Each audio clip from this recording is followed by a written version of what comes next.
everyone. Welcome to the newest episode of the Theater Enthusiast and Other Things podcast. It's a very interesting one. I made an Instagram story yesterday. I actually showed my face. I saw, yeah. I know, it's a good one. I wasn't even wearing makeup, guys. I couldn't find a correct filter.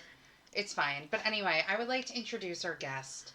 She's taking a sip of water out of her, what mug? Natasha Pierre in The Great Comet of 1812. I'm going to say the whole title. As you should. Also, I always seem to forget it, and then I realize in the midst of the at some point in the podcast, I'm like, oh yeah, I am drinking out of my Hot Priest mug. The Hot Priest candle is lit per every episode. Yes. So, ladies and gentlemen, without further ado, please give it up for Rachel James. Oh my gosh, thank you. Thank you. You're the only show left with an audience. Wow. Thank you. I mean, no, including all the late night shows and stuff too. They've all been performing. Well, yes, performing. Well, to no one. It's interesting. And The View. Did you see that clip of The View of Whoopi? I've been watching a little bit. I have to say, I'm a huge Sethary Myers fan. Oh yes. I have and if you've heard the podcast, if you know me, I have a deeply rooted love for Seth Meyers and Ron Swanson. But he does a closer look, and they posted a thing yesterday about him. He's like, hey, it's Casual Thursday. Here's a closer look. We wrote it last night, and there you go. So anyway, Rachel and I were discussing, we don't really know how soon we're going to talk about this coronavirus issue. But it's kind of the forefront of anyone who exists and lives in capitalism or is sick. Well, also the thing is with coronavirus and the Broadway, because Rachel works in the Broadway at the Broadway theaters. I don't know if you want to name the theater you work at. I mean, we'll keep it DL for now, just in case, because obviously I feel like a lot of questions people might have about it, the answers are right now I don't know. Yeah. Because we don't know. So getting to that really quickly, and most podcasts are to talk to people about their background and how you got into what you're doing now and what you want to do in the future and all that, and we'll get there. And I'll still ask you the Inside the Actors Studio questionnaire. Great. Which started 2 podcasts ago. Oh, lovely. And okay. Then 1 podcast ago, it was the day or 2 before James Lipton died. So then I made the decision every podcast to do it instead of maybe a game. Maybe we'll do a game. Okay, great. We'll figure it out. I was thinking about doing Cast It or Cast Me with it, but with you. Oh, okay. But I just remembered I thought of that, and I don't have anything to say. Cast It or Cast Me. Maybe I'll just think of cast this. But I always say I usually cast myself in a lot of stuff. Okay, got it. Like the South Pacific movie. Okay. Where I play Nellie Forbush. I had to be really good at it. Just saying, guys. Yeah, I even took a voice lesson. I did some South Pacific, and the guy said it was very good. I'm also very narcissistic on my podcast, apparently. So yes, Rachel, why don't let's do a quick background about you, because I feel that way we can kind of get into the whole box office, which will lead into coronavirus. I also want to say Rachel and I, we were discussing before this podcast started, we've known each other for 10 years at least. 10 years something or like more. That. Yeah, because I used to usher at some off-Broadway theaters. And I used to work in the box office, so. And we met at the Union Square. I was thinking about giving you a Stuffed and Unstrung. Oh, Stuffed and Unstrung! I only have a shot glass of it. Oh, so so that would have been a little I'll have this shot of water here. Yeah. I can still do it. I have to wash it, though. I have to figure out where it is. I have plenty of shot glasses. I have Moulin Rouge shot glasses that I got from the actual Moulin Rouge. Oh, nice. I have some, shot glasses from London, you get the total tourist thing. Yeah. I was a total If you're there tourist. and you're I'm going to do that. Yeah, as much as we try to be cool and we're New Yorkers, we deal with tourists, and you're I don't want to be like that when you go to the cities, and then you're oh yeah, a total tourist. Elizabeth Harvey, who she and I went to London and Paris together. And we were very close to kind of the Times Square of London, I guess. We were in Or Westminster. you were Westminster or Piccadilly or something like that, or? I think we weren't that close to Piccadilly. Okay. Our hotel was the Haymarket Hotel, so we were literally right around the corner from the Haymarket. We were in by Lancaster, I think. So I don't know things. I've been to London once. I to think I know. I don't. I've been to London probably a dozen times or so I know London pretty well, but I don't know exactly. Just rub the salt in this. Hey, listen, I have family members who live on the other side of the country, and it's cheaper for me to go to London a lot of times than it is for me to visit them. Well, I'm not getting into how or why I went to London, but or how I paid for it. I didn't, but I turned an age, and somebody was like, "Here's your birthday gift." Perfect, which is a nice gift to get. Yeah, when I'm 35, I'm going back. I already told my 2 friends that. Nice. I'm like, "Is this on?" Hold on. Hey guys, we just had to like stop and go because there was a button I usually hit that I didn't know it was on or not, and so it's gonna sound funky like 4+ minutes in. So enjoy. Anyway, sorry Rachel, about that. Let's start with the background. Let's start with your background. So yeah, where were you born? I was born at Lenox Hill Hospital on the Upper East Side of New York. Oh my God. I grew up in Hell's Kitchen until I was about 7, and then moved uptown to Morningside Heights, where I lived until I moved out of the house. Uptown. Exactly. As opposed to downtown. Exactly. And at that point, Morningside Heights was like not the neighborhood it is now. Like I'm old. So, my parents were both involved in theater. Were they actors? So my mom was an actor. Well, I just realized it's in your bio. On the It is in my bio, yeah. But I'll tell you I can tell you this too. Am I being too? You're a little loud, but it's fine. I just moved the microphone. We'll get to where I have a degree in musical theater, so I project a lot. Oh my God! If you want, I can do my Ethel Merman, and we can just project together. So my mom was an actor. My dad was a writer director, and he cast my mom in his MFA thesis project for his directing. That's how they met. And then I was born. And then I was born. Later. If only were that. No, I was born 8.5 years later. Like they took their sweet time. They moved to New York, had a field day living around the corner from Studio 54 and never going, and then. Like I do right now. Exactly. Which is now a Broadway theater. Yes, it is. Attempting to show Caroline or Change. Here's hoping, God. I think it'll be fine. Yeah, I think the institutional theaters will have a different thing than the commercial theaters. So again, we'll get to the coronavirus. Exactly, we'll get to that in a second. It's about Rachel right now. So I'm look at my microphone like it's a person. Should I name it? I've never. So have you not? You no, should. I feel like you should name both of them. Here's the other thing. I'm actually moving into the same building but a different apartment. I don't have this peninsula, so I don't have something to mount this. Oh, so you're gonna have to hold it, or I'm just gonna have to buy another one of those. Okay. Maybe I'll name this. I don't know. I do plan on. I am gonna name my couch Timothy Chalamet though. So whenever you come over, I'm gonna say take a seat on Timothy Chalamet. I also feel like Chalamet sounds like it should be the name of a kind of couch. Yes. Like, ooh, you know, maybe I should like just a settee. Yes, I should just name the couch the Chalamet. Exactly. Oh my God, done. I'm leaving out the Timothy, and then because I'm on a Harry Styles kick right now, I'm gonna buy a plant and name it Harry Styles. Oh, that's nice. That's good. Yeah, he's so hot. Oh. I'm sorry. No, it's okay. It had to so be yeah. said. So I grew up around theater. My dad was a stage manager for most of my life. He worked on a show you probably heard of called Forbidden Broadway. Mm-hmm. And I basically grew up there. Did you know Nora Mayling? I did. I actually worked with Nora Phoebe? Mayling. I don't know Phoebe. Okay. Well, I met her a few times. So okay. Nora used to work at Schimmel, where I used to work when I was in college and a little bit after. Oh my God. And I absolutely love and adored her. Yeah. And I just some of the best times were working in the box office with her and Abby. I know Abby. Yeah, her and I can't think of Abby's last name right now. Abby Buell. Yeah. And I know she and Phoebe and all that stuff. Yeah. But and I also remember meeting them for dinner once, and her son threw bread at me. And one of the best times I ever had was Nora and Abby driving me back to my apartment in the car and just sitting in the back crying hysterically laughing with them. Yeah. Because of that. And man, she was fierce. She was something, yeah. So she was in Forbidden Broadway when I was a wee lass. She originated. So she was in there when I was actually a baby toddler kind of thing. So I knew her then, quote unquote, but then I met her a couple times in later life, but my dream was for the Funny Girl revival. Again, when I cast myself in things, that she would play my mother. Oh, nice. And I would be Fanny Bryce. Again, great. I cast myself and stuff all the time. In my mind, I'm Clara in Light in the Piazza, but in reality, I'm Fabrizio's mother. Oh, there you go. But listen, I got 10 more years before I can play Margaret. There you go. I'm down for it. Perfect. I can kind of hit those notes in the shower. You got 10 years to work on it. I also have 10 years before I'm Rosie and Mamma Mia, the revival, which I think I could kill. There you go, yeah. Yeah. Listen, your voice is a muscle. You just have to exercise it. Right? I was singing soprano in my apartment the other day. I'm I totally forgot I used to sing these. Yeah. I do that sometimes when I'm saying oh God, I used to be able to hit these notes. Not quite so much anymore. Yeah, I'm touching my face. I shouldn't. Let me hand sanitize. But you also hand sanitize. Everyone should know that Allison hand sanitized me immediately as I walked through the door. Yes. I also, the Westerly, yes. my roommate, she So the Westerly have these, like, probiotic hand sanitizers. I don't know how good they are, but I bought 6 of them.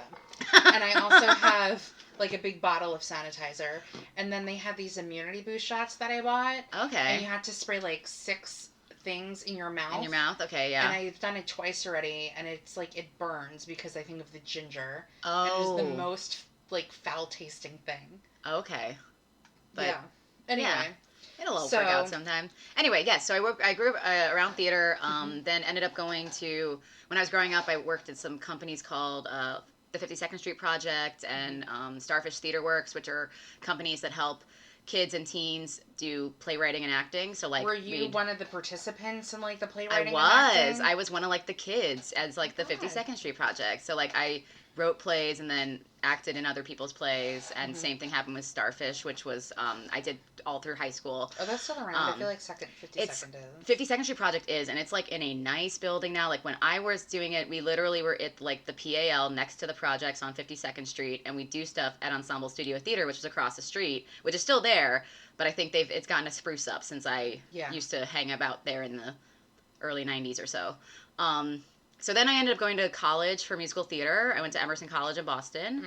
I got a BFA in musical theater, which was fun. Let's backtrack to your college years. Yes, go. So I reminisce a lot about college on my podcast because that's really the last time I performed. And also a lot of people I've had coming on the podcast I went to college with. Oh, there you go. So the next person, he was going to come on this week, but then I had to cancel on him. And then I'm trying for next week, but he's going to be, like, snorkeling in Turks and Caicos. And I'm like, okay, we'll figure it out.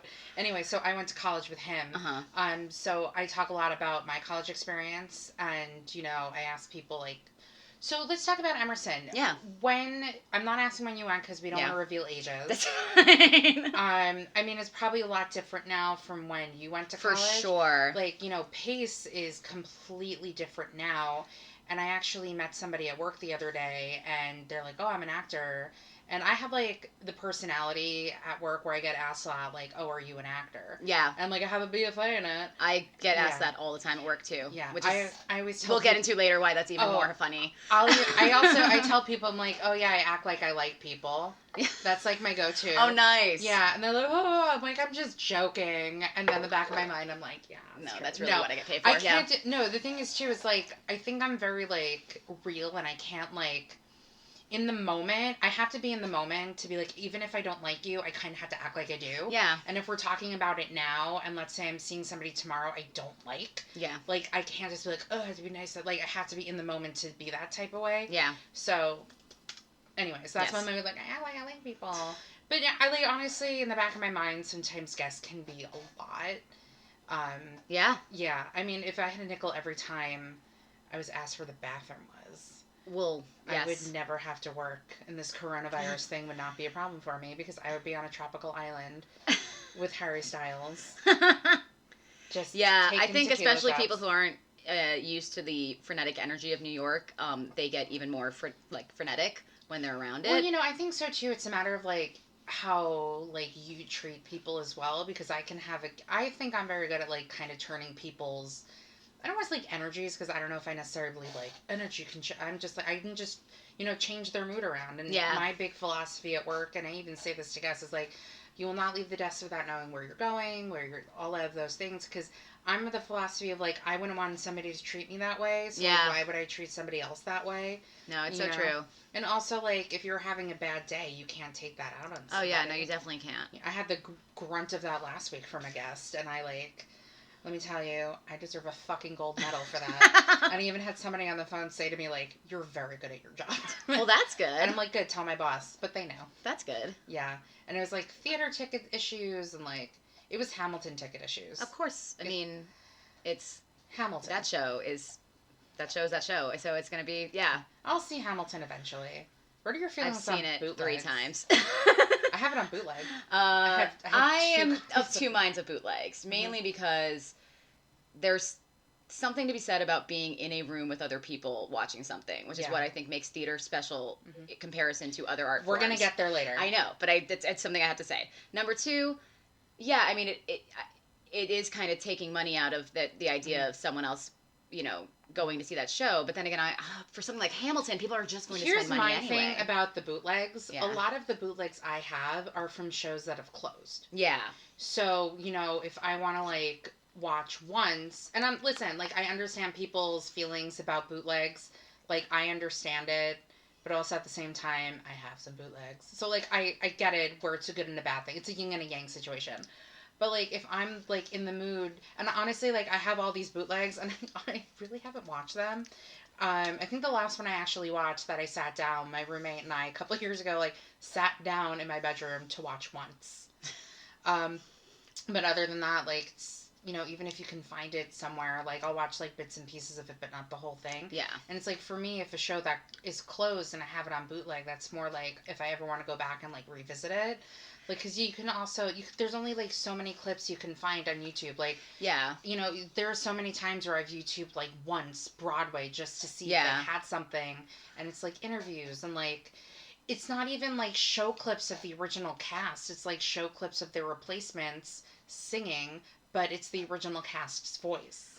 Yeah. There's also the other thing of, like, two things. One, it is so distracting when someone's filming something in a theater. Yep. And that is, if I have just paid, which if you went to see, like, Hamilton, paid a stupid amount of money to go see this, I want to not have that distraction while I'm there. But how do they even record it? Is it on their phone? Like, I don't even know. I'm assuming on their phone. I mean, because, like, those, you know, cameras just get smaller and smaller. Yeah. Like, so it's very easy for someone to do it. Like, I have no idea how they even record bootlegs. Like, I have a lot of issues when it comes to theater etiquette, and, like, anyone who knows me knows that. Like, even I went to see John Mayer last summer, and I spent a lot of money on my ticket. I didn't realize how good my seat was until I got there, and I saw it 2 nights because my mom couldn't go to the first night with my aunt, so I was the backup, and so I saw him twice. And, which I was complaining about. Yeah. And this guy next to me and his girlfriend were scream singing for, like, a majority of the first, because it was, the concert was, like, 2 acts. And everyone around them was like, shut the f up. Yeah. And they didn't even care. And this guy, like, 2 seats away from me, who, like, I befriended him and his friend, and he literally said to me, I'm about to, like, punch this guy's lights out. And then, like, during, like, the second act, he's like, oh, I'm going to be better. And everyone around him was like, what the fuck, dude? Yeah, and it's funny, too, because we were talking, I went out the other night with a friend, Elizabeth Harvey. Yes. And her old roommate and her current roommate, and they were talking about, they went to see Six, and how there was this girl next to her old roommate who was, like, singing. Yeah. The show. That's really hard with that show, too, because it's like a concert, which is like the same thing with the John Mayer thing. It's a concert, and concerts and shows can have not the same etiquette rules. Yeah. But, like, yeah, like, I know when I went to see Six, well, when I went to see it, again, I've seen that show 3 times.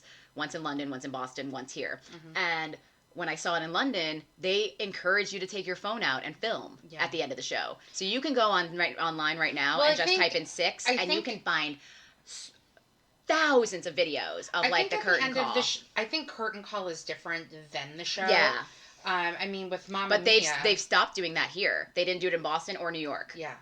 Well, I know, like, at the end of Mamma Mia, they would encourage that, too. And also, for them, it was, like, free advertising. Yeah, exactly. Exactly, which I think, I mean, and also, like, something like Six that came out of, like, Edinburgh Fringe, like, that it came from a, you know, kind of getting our act together and taking it on the road kind of mentality. So I think that's why it works for that. But most of the other time, though, I mean, there's also, like, there's things like theater on film and tape that's at, you know, the Performing Arts Library at Lincoln Center. You can go and see shows that have happened there that were taped on, like, professional cameras and all this kind of stuff. Also, isn't there, like, a thing, or you can only, like, see one thing at a time, or you have to wait a bit? Yeah, I mean, you have to see it there. Like, you can't, so it's like going to, like you ever go to, like, National Theater Live tapings or something like that. Like, it's kind of like that. Like, you're not at a movie theater, but... But then somebody told me you had to give them a reason to, like, why you're watching it. Yeah, just tell them you're doing a paper. Like, so I shouldn't give that, but, like, seriously, they're not going to, like, they're not going to look up your email address to make sure it's a school. I find that library, like, very intimidating because, like, I never go there, and I have no idea how to get around there.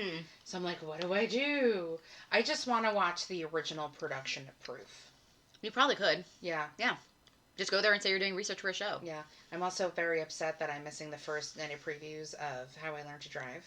Oh, no. I'm also missing company, but I already so this whole coronavirus. Well, I was gonna say Company I saw on Wednesday night. Yeah. And then they shut everything down on Thursday. Yeah. It was pretty great. And yeah. then it's funny too because a lot of people are like, just imagine how much better these performers are going to be after this break because their bodies are going to get. Oh yeah, no, that's. I'm of two minds of it. I mean, I'm just hoping all the shows to open again. That's the other thing. Yeah, I mean, I think that some of the, like, Ron McClure is very positive about it. He's playing Doubtfire. He's like, we'll be back. And then Dan Stevens from Hangman posted a photo on Instagram of him and Martin McDonough giving the finger, being like, we'll be back. And I'm like, you better be Dan Stevens. Certain producers and certain shows have enough of an advance that they probably will be able. I don't have any insider knowledge on what shows are going to keep going and what aren't.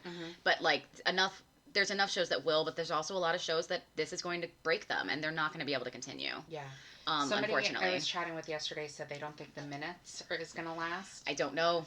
I don't know. Well, I don't know what they're like. You know, I don't know what. You know how I said, like, we always get sidetracked? This is one of them. This is one of them. There you go. We're going to get coronavirus. But I think you wanted to ask me about college, which I'll try and remember. Do you remember? Did you?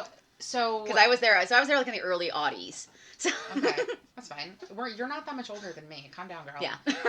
You're like, I'm so old. I'm so old. What does that make me? I don't know. Anyway, I had some guy on the other day. He's like, I just turned like this age. I'm so old. I'm like, if you're old, what the fuck does that make me? I'm older than you are. I think he was like a freshman when I was a senior. We did a show together. Oh, nice. We did Dog Sees God together. Oh, nice. And okay. I got to kick him in the nuts. I auditioned for that show when I lived in LA for a bit. That's another thing, and I did not get it, but it was. Who did you audition for? CP Sister? Of course. Not to be that person, but that's who I played. Yeah, no, exactly. I mean, that's what I figured. I never got the job, though, so you even played it. I didn't. Well, you know what was great about it was also a college production. It wasn't like I was in LA auditioning for it. But I will say, when I was a senior, like 2008, the fall of 2008, they had the Search for the Next Elwoods. Oh, my God. And they had them, like, on the treadmill singing. And I had to do this very physical monologue about, like, becoming a platypus. Oh, yes. And thanks to the Search for the Next Elwoods, I actually knew, like, I was like, oh, well, I take the stairs up to my apartment. Why don't I walk up the stairs and recite the monologue? Because I'm going up steps. So that way I won't be out of breath when I'm doing this monologue. And guess what? It worked. That's how cardio works. Thank you, Seth Rudetsky. I'd also like to say, even on the Search for the Next Elwoods, he's like, think of every audition as a performance. I'm like, thank you, Seth Rudetsky. That is actually, like, really good advice for people who want to be actors, is that because that is what you're doing more. You're not acting. You're auditioning. If you're lucky. Mm-hmm. Just think of it as... I'm horrible at auditions, Me too. It's why I stopped acting. I was like, I'm miserable doing this, and I get so much anxiety just worrying about it. I'm really bad at auditions, but I'm very good as soon as I get the part. Exactly. Same. I was always like, yep, I'm on it. But then, I was also the lead up to it. Pre-cast and Dog Sees God, so that's... Oh, there you go. That helped. Yeah, but it's funny, too, because in, what was it? Like, we had to take, like, a business of acting class. Okay. And we had to, like, pretend like we were auditioning for a casting director with Dog Sees God. And in, like, the fake audition, I was going to be one of the people who got a call back for a role. Nice. And so it's like, little did they know that you actually got cast in the production at college. Anyway, so the audition for Emerson, it might be different now, but, I mean, did you apply for any other schools other than Emerson? I did. I applied to University of Michigan. I applied to, did I apply to NYU? I think I applied to NYU. I applied to BU, I think.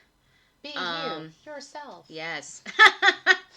That should be their And slogan. then I don't know if I had to audition for it, but I applied to Hunter. But they have a really good theater program too. But I ended up going to Emerson because the way that my tuition worked out is I got all these scholarships, and it would have cost me the same amount of money to go to a state school as to go to this private college I really wanted to go to that wasn't in New York. And I kind of want to, like, get out of New York for a little bit and spread my wings. Do you know what was the audition process like for Emerson? Do you remember? I had to. Well, then because I ended up working in the performing arts department as, like, my work study when I was there. So I got to watch a lot of auditions, too. Basically, it was, like, 2 songs and a monologue Do you kind of remember thing. what you auditioned with? Yes. Actually, it was 1 song and a monologue. I did a monologue from This Is Our Youth by Kenneth Lonergan.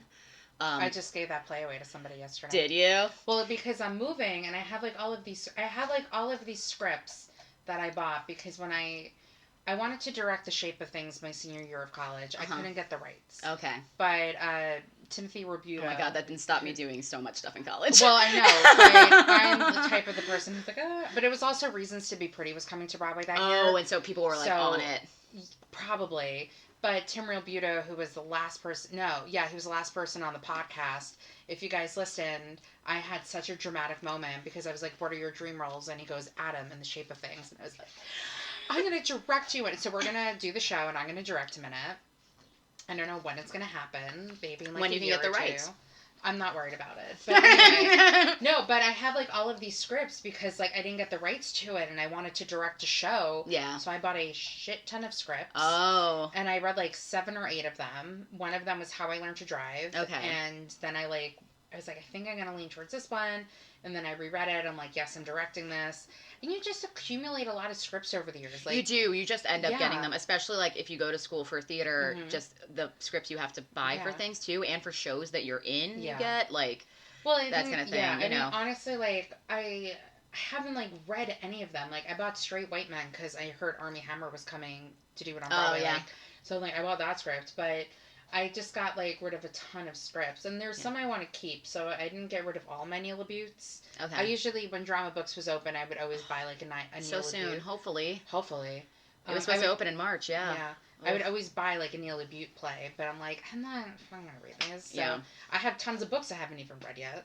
It's just like, you know. Yeah, I have a lot of plays that I've never, and books that I haven't read. You know what I do? I end up sitting in my apartment and watching like reruns of Friends on TBS. Like I actually know the hours that it's on, and then when that's over, I'll see what's on the movie channels. Oh god. Like that's what, and then at some point, like The Office is on Comedy Central at night.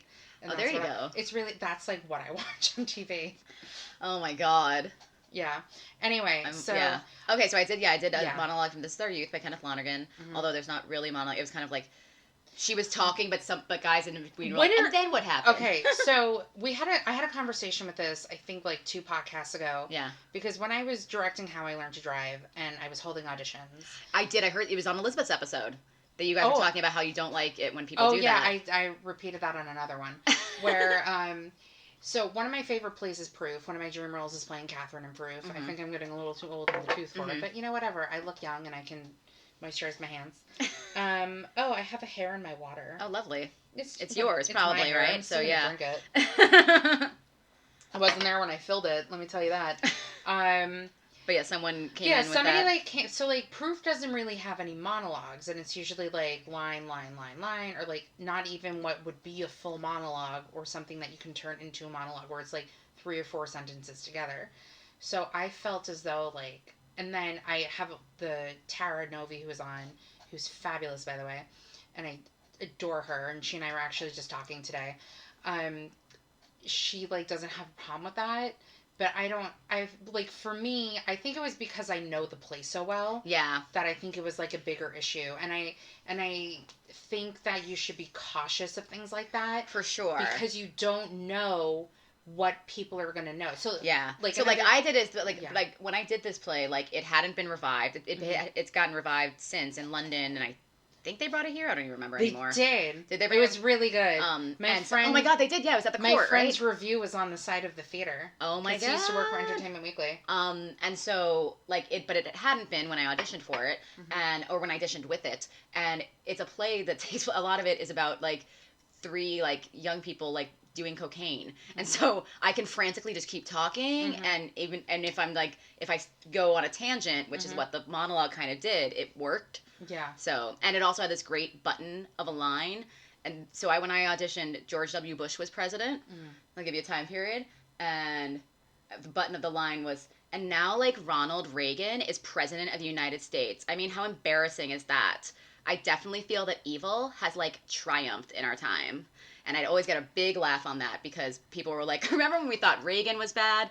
And now we have George W. Bush. I wonder if you were to do that monologue now. Somebody like posted an article saying that like the title was like, this virus is like the end of Trump's presidency. Yeah, I saw that article. I'd be, well. I don't know. Yeah. We'll see. We got months to go. It is still an election. I've heard nothing about the election in the last few days. It's all the coronavirus. So that's all it is, yeah. Do you remember what you auditioned song-wise with? I did. I sang Nobody Steps on Calf Fritz from Henry Sweet Henry. No idea what that is. Exactly. It was a song that this girl basically belts out where she's like, don't mess with me. I'm like a tough cookie kind of a thing. And yeah, and her name is Calf Fritz, so it's called Nobody Steps on Calf Fritz, and it's a big belty number. I'd sing some of it now, except for the fact that I cannot sing right now. Where did you go to high school? I went to a school called Beacon High School, which is in the city. When I went to it, it was behind Lincoln Center, and now it is down closer to Beekman Street. No, I would get hilarious. It's like closer to like Times Square. But yeah, so and it was just a regular high school. So you graduated with an MFA in musical theater? BFA. BFA in musical theater. Wow, sorry. Yeah, if I had an MFA, that'd be a whole nother thing. Yeah, I'd be on Broadway. So after you graduate college, like then what? Did you have like a showcase? We had a showcase. I didn't hear from anyone from Same. it. But I think like one or two people in my class heard from people, and we had a class of 11. Does anybody in your class still pursue? Yeah. Are they successful? Yeah, one of my you don't have pals. To name drop. I will because he's doing a show and you all should go see it. Yeah. His name's Rob Morrison. He was just in. I mean, it's probably. I think it was. Oh, I think it actually closed on Sunday, so you've just missed it, unfortunately. He was in doing Frankenstein at Classic Stage Company. The name sounds very familiar. Rob Morrison. He's in a band called The Hollows, and which is like a bluegrass kind of Americana band. I'm going to Google him right now. And then he's also going to be in the ensemble of Assassins at CSC. Guess who has tickets for that? There you go. Hey, why do you think I signed up for a membership for that? And he's like just a gem of a human. What's and his name? It couldn't happen. Rob Morrison. And it's nice when people who are good people and very talented are also successful. 100%. I agree with that completely. And I've said that many times on the podcast. Yeah. Oh, okay. I've seen his face and things. Yeah. And then other people, yeah. He was, yeah. So he was. She's adorable. He could have some interesting stories too, because he was supposed to make his Broadway debut in Nerds. And listen, I say this, and I don't mean to, and I say this to every single person who's on my podcast. You're always welcome back, and if you know anybody who would want to be on the podcast, even if you're listening to this podcast and you don't know anybody on here, but you want to come on and talk about the theater and your experiences in the Broadway and the off-Broadway, film, television, you are more than welcome to come on. There you go. Everyone is welcome, except Donald Trump. Yay! So after college, then what? So I moved to New York. Conveniently, I could move in with my parents for a year because they lived in Manhattan, so I could do that. Let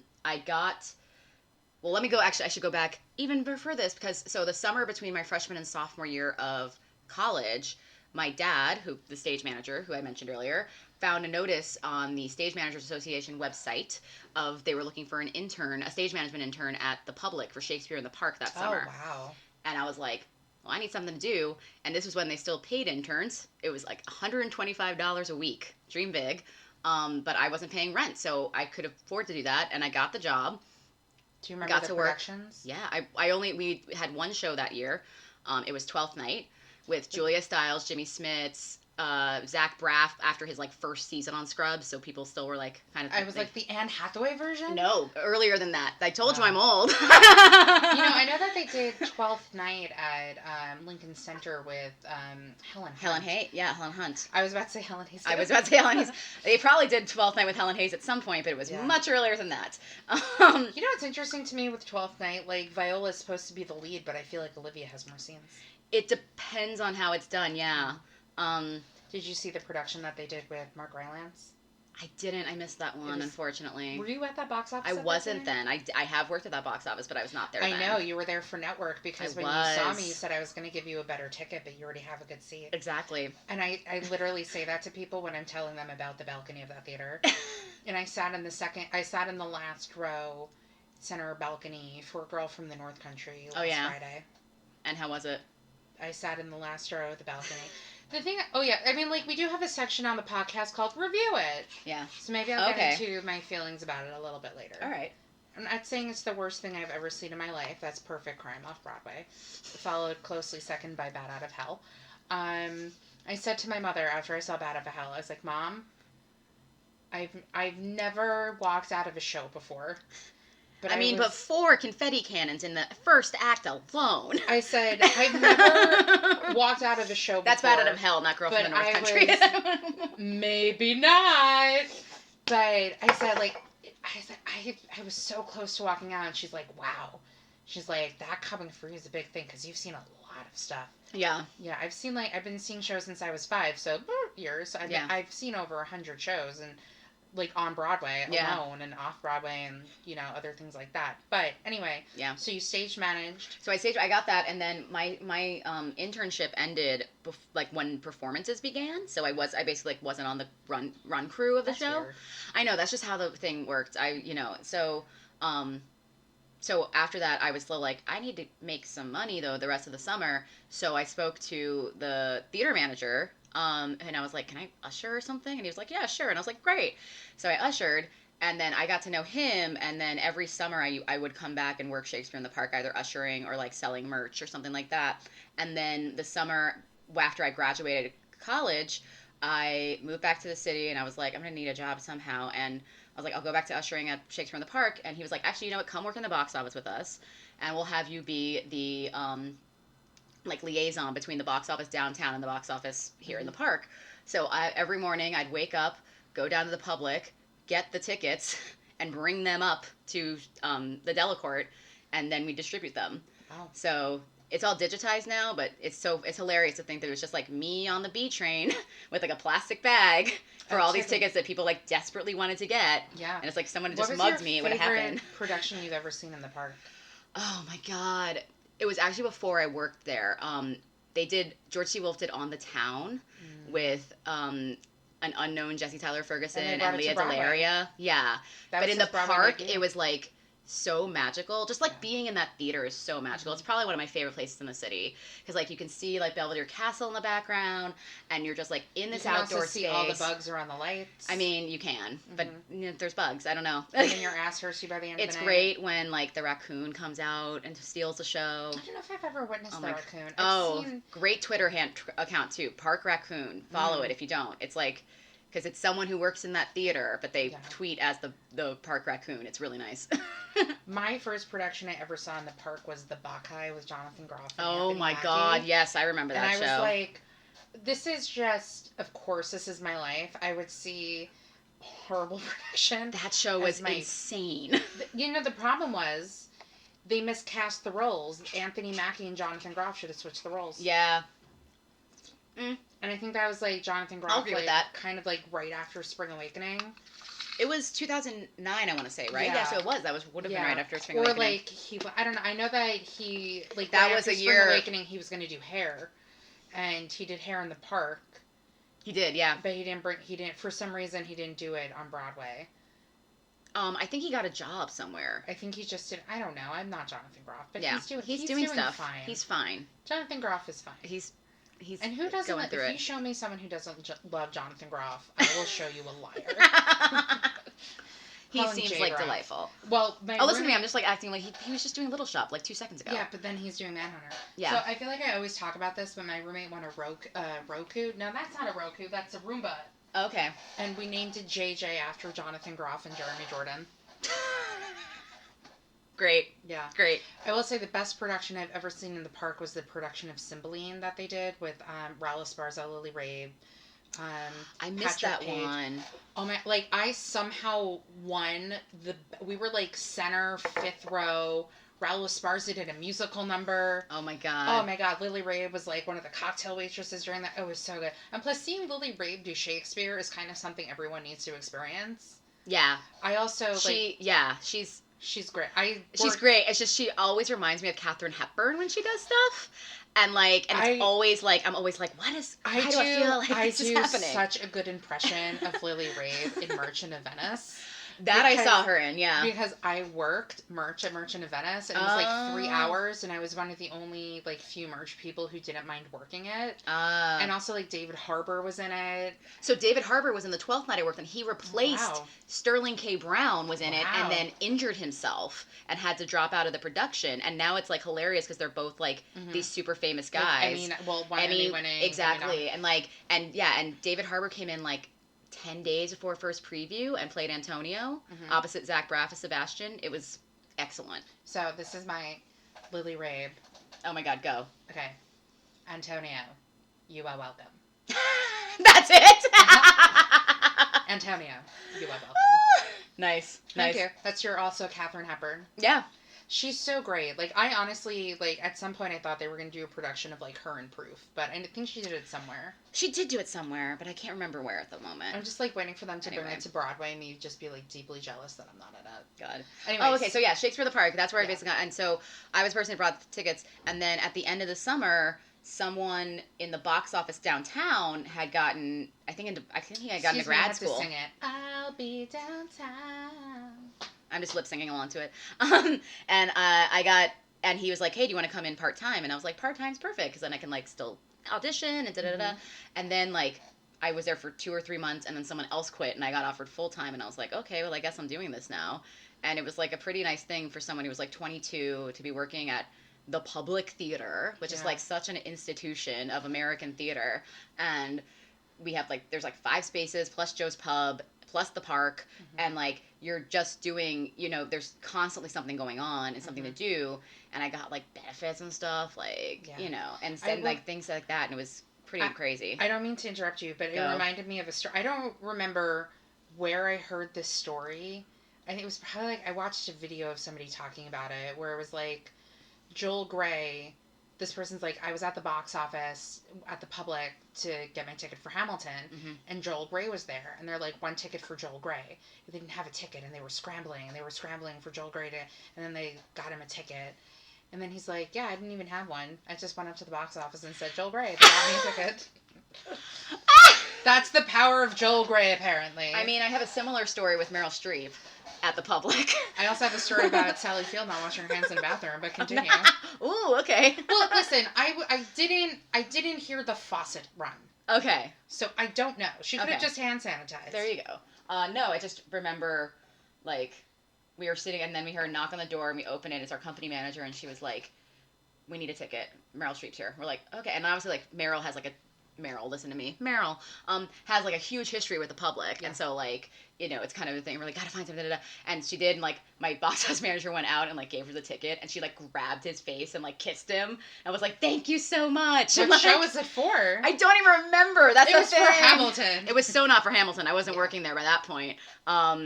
But Hamilton, that's a good story. I honestly, I bought a Public Theater membership just so I could see that during previews, because I knew it was going to be something crazy. You know, even, like, for now, like, I've never been like, I must see Hamilton. Because the year Hamilton came out, that was the year of Waitress and, American Psycho. Oh, I loved American Psycho. I did not. But I do love Benjamin Walker. I just thought it was such campy. I have a bloody Andrew Jackson poster on my wall. And if you watch the Broadway.com Ask a Star question, he answers one of my questions. Oh, nice. But I also used a fake name.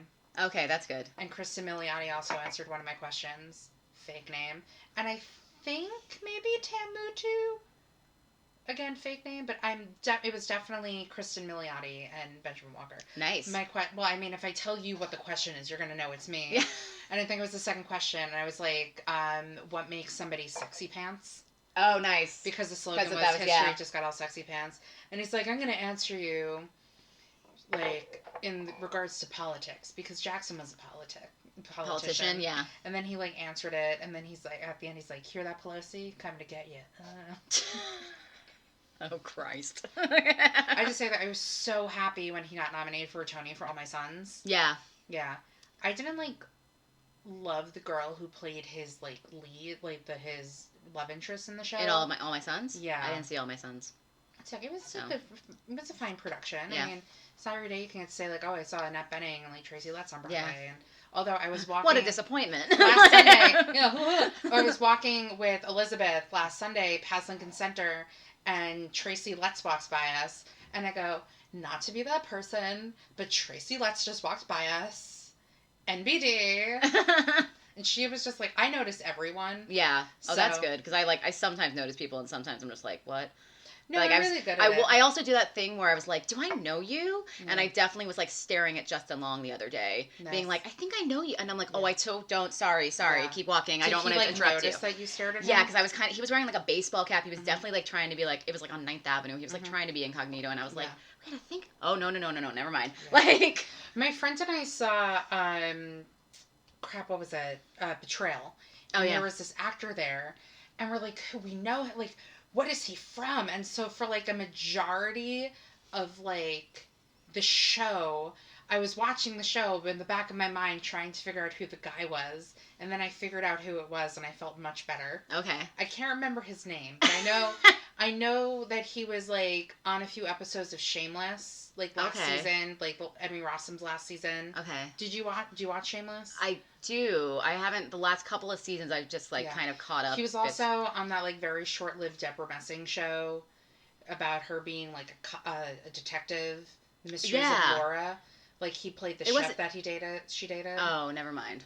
It wasn't Josh Lucas. I would know. I was gonna say if it was Max Jenkins, because that's someone I know, but he was on the Mysteries of Laura, but I didn't know. Oh no, I know who he is. Okay. I don't know his name. He he's also in like one of those like. Max and I did The Wiz together in high school. He's on down the road. Two white kids doing The Wiz. Oh please! I went to like I'm a white Jew from Long Island. My high school did The Wiz. I know, but I'm from New York. He's on down the road. But it was a fun show. So anyway, is that pretty much how you ended up in the box office? Yeah, that's how I got my first box office job. And then I was at the Public for 2 years, and then I moved to LA because I was like, I'm not getting any work here in New York, and I'm doing auditioning while I was auditioning while still doing that. Did you have an agent or like I never had an agent. I never had a manager or anything like that, and I think that was probably a thing that like really didn't help. Like you kind of. It's like, well, because it's so, you can't get a job without an agent, but you can't get an agent without a job. Like, it's kind of the same thing with, like, joining equity and stuff like that. Jobs. Exactly. So you did a lot of open calls? So I did a lot of open calls, like, waking up at 5 a.m., getting down to wherever, like, Chelsea Studios or Pearl or wherever it was that day, and hoping they'd see non-equity people. Did you ever book a job? Not really. I mean, I'm trying to think if I actually, like, made any money. The only money I ever made... socks, by the way. Oh, thank you. She's in Halloween socks, guys. I am. I know it's March, but nah. I would literally do the same thing. Like, I've been in Christmas socks, and I've been in Halloween socks before. Who cares? Nobody's looking. Exactly. Except me. Yeah, well, because I took my shoes off in Allison's apartment to be, the corona of it all. Whatever. But I did a lot of like background work and stuff like that. Mm-hmm. So like I got like Taft-Hartley and stuff for SAG, but like never ended up going through that whole thing. But I moved to LA for a year just because like a friend of mine was like, I want to move, and I was like, cool, let's go. And when you're like 24, 25, you're like, that's a brilliant idea. Let's move across the country. And then the recession hit, and so then I moved back to New York. Yeah. So I was only in LA for like a year or so, but I had a good time. But it was very weird being in LA as an actor, because in New York, when I graduated, Hairspray was a big show still, and I got called in for Tracy Turnblad for like the movie, for all that kind of stuff all the time. If you guys don't see me, I'm like 5'2", and I'm a bigger girl, and I can dance very well, so I got called in for that kind of stuff. But I am not a bubbly personality, not really. But you're an actor. I'm an actor, exactly. When I was in LA, I would get called in for like Masha in The Seagull and CB's sister and like stuff. I would get called in for like the dark angsty teenager, and it was like so hilarious dealing with casting there and casting in New York. Mm-hmm. And I was like, all right, fascinating. Yeah. And then I moved back to the city and I did a couple more shows, and then decided I was just like, this box office thing seems to be doing pretty good actually. Yeah. So did that. How did you end up working at the Union Square Theater? I asked because that's where we met. That is where we met. Mm-hmm. So when I moved back to the city, I was trying to not do box office because I was like, there's a lot of things about box office that can be a little stressful, mainly dealing with the public. Like at the public theater? Yeah. So many puns. But no, it's a lot of things of like people, being rude to you and like things like that. And that I was like, I don't know if I want to do this. And then I needed a job, and it popped up. Liberty Theaters did, which at the time owned the Union Square, the Vanetta Lane, and the Orpheum. And they were looking for a new treasurer, and I needed a job, and I had the resume for it, so I got that. And so I was mainly stationed between Union Square and Vanetta Lane, but it depended on what shows were happening. And that's how we met. Well, I actually started at Vanetta Lane. And there was a Did we meet at Minetta? No, we met at Union. Okay. Because they were doing a show there called 666. That's where I worked. I remember meeting you at Union Square, though. I had been working for that company for like a year and a half by the time 666 rolled around. We started 666. Yeah. 666 was a fucking weird ass show. That was the weirdest. I was literally just talking with a friend yesterday who I met also at that show. I totally forgot about that show up until this moment. So let me explain 666. Can you? Yes. It was like the Spanish company. Yeah. And there were like different scenes. Were there? I think so. Okay. I only saw it once. So. All I remember is at the end of the show, all of the guys came out as devils with these huge dildos and sperm sprayed into the audience at the end of the show. It was water, but yeah. Quote, I know it was supposed sperm. to, yeah. It's quote unquote sperm. And I just remember like the understudy, because I always used to watch a show on Easter, but now like I work on Sundays, I can't. Yeah. I'm like, oh, I'll just watch this show on Easter. And then because I was working anyway, and I'm like, oh, it's a show, I'll watch it. And like the understudy was like so into the fact that he was like an understudy at the show. And I was just like, all I remember, I think there was like a scene where they were in a prison. Yeah. It just came to me. Yeah, I think so. And then I just remember them coming out as devils with these huge dildos attached to them. It was a Spanish company, but no one spoke the whole time. It was all physical comedy. Yeah. So was it comedy? That was the point of it, I think. But then I think in the middle of its run before it closed, they switched me over to Union Square. Okay. Because they needed somebody, or they're like... And we were not selling tickets for 666, I can tell you that much. Yeah. So. And like they needed somebody, and they had to like pick one of us, and they picked me to go over there. Okay. And it was literally like me, 2 other girl ushers, and like the house manager. Okay. So that was literally like the only front of house staff. Yeah. So they picked, and they would play like death metal, heavy rock, like metal, like what is it? Heavy metal music before 666, and I hate that type of music. Okay. And it's like rah, rah, rah. Yeah, it was. like, oh, the worst. But then I got sent over to Union Square, and the show there was Stuffed and Unstrung, which is one of the best shows like of all time. I do remember towards the end of its run, so they had this. It was like a lot of audience participation, but like I was also told after the fact that the ushers really weren't supposed to participate, but we did. And they were doing like this improv with the puppets, and somebody's like, give them an activity, and I yelled out, a Ouija board, and the host of the show literally like looks towards my direction and is like, you are welcome back anytime. You're like, great, I get paid to be here. It's awesome. Yeah, so Rachel and I met at the Union Square Theater, pretty much. And then I would just hang out in the box office with you. Pretty much, yeah, because I mean, like, it was a big box office at Union Square. Yeah, so I was also like closer to you than like any of the ushers there. Yeah, I'm still friends with a couple of the ushers, but like. You know what's interesting too? So DeWanda Wise. I remember DeWanda. Who has like a pretty great career right now. Yeah. She actually was the ticket taker there. Her husband, Alano Miller, who didn't work there but was always there. Mm-hmm. He has a pretty good career now too. So that's like kind of cool. That is pretty cool. We knew them when. Yeah, one of the ushers at Minetta Lane, this girl Rachel Carey. I was in Australia last year, and she was studying in Sydney. I mean, like met up at the Opera House. Like that's awesome. And that's haven't seen each other. I see her on Facebook all years. The time. Yeah. Yeah. And then there was like another girl, Becca, who I think lives in LA now. We're friends on Facebook. Okay. But other than that, like I don't talk. Yeah, I knew some. I mean, I knew the house managers better than I knew most of the ushers. But like, we always got along, and so that was cool. And we had some pretty okay shows there. We had some pretty shows. There was. Traces was one of my favorite. Oh, well, that was actually when I did merch. Oh, okay. So I also. And that was a show I left on actually. I got a job. I got a job somewhere else. Yeah. I did that show. I did Stuffed and Unstrung, and then there was that like one man show, like Into the Night or something. That one man show.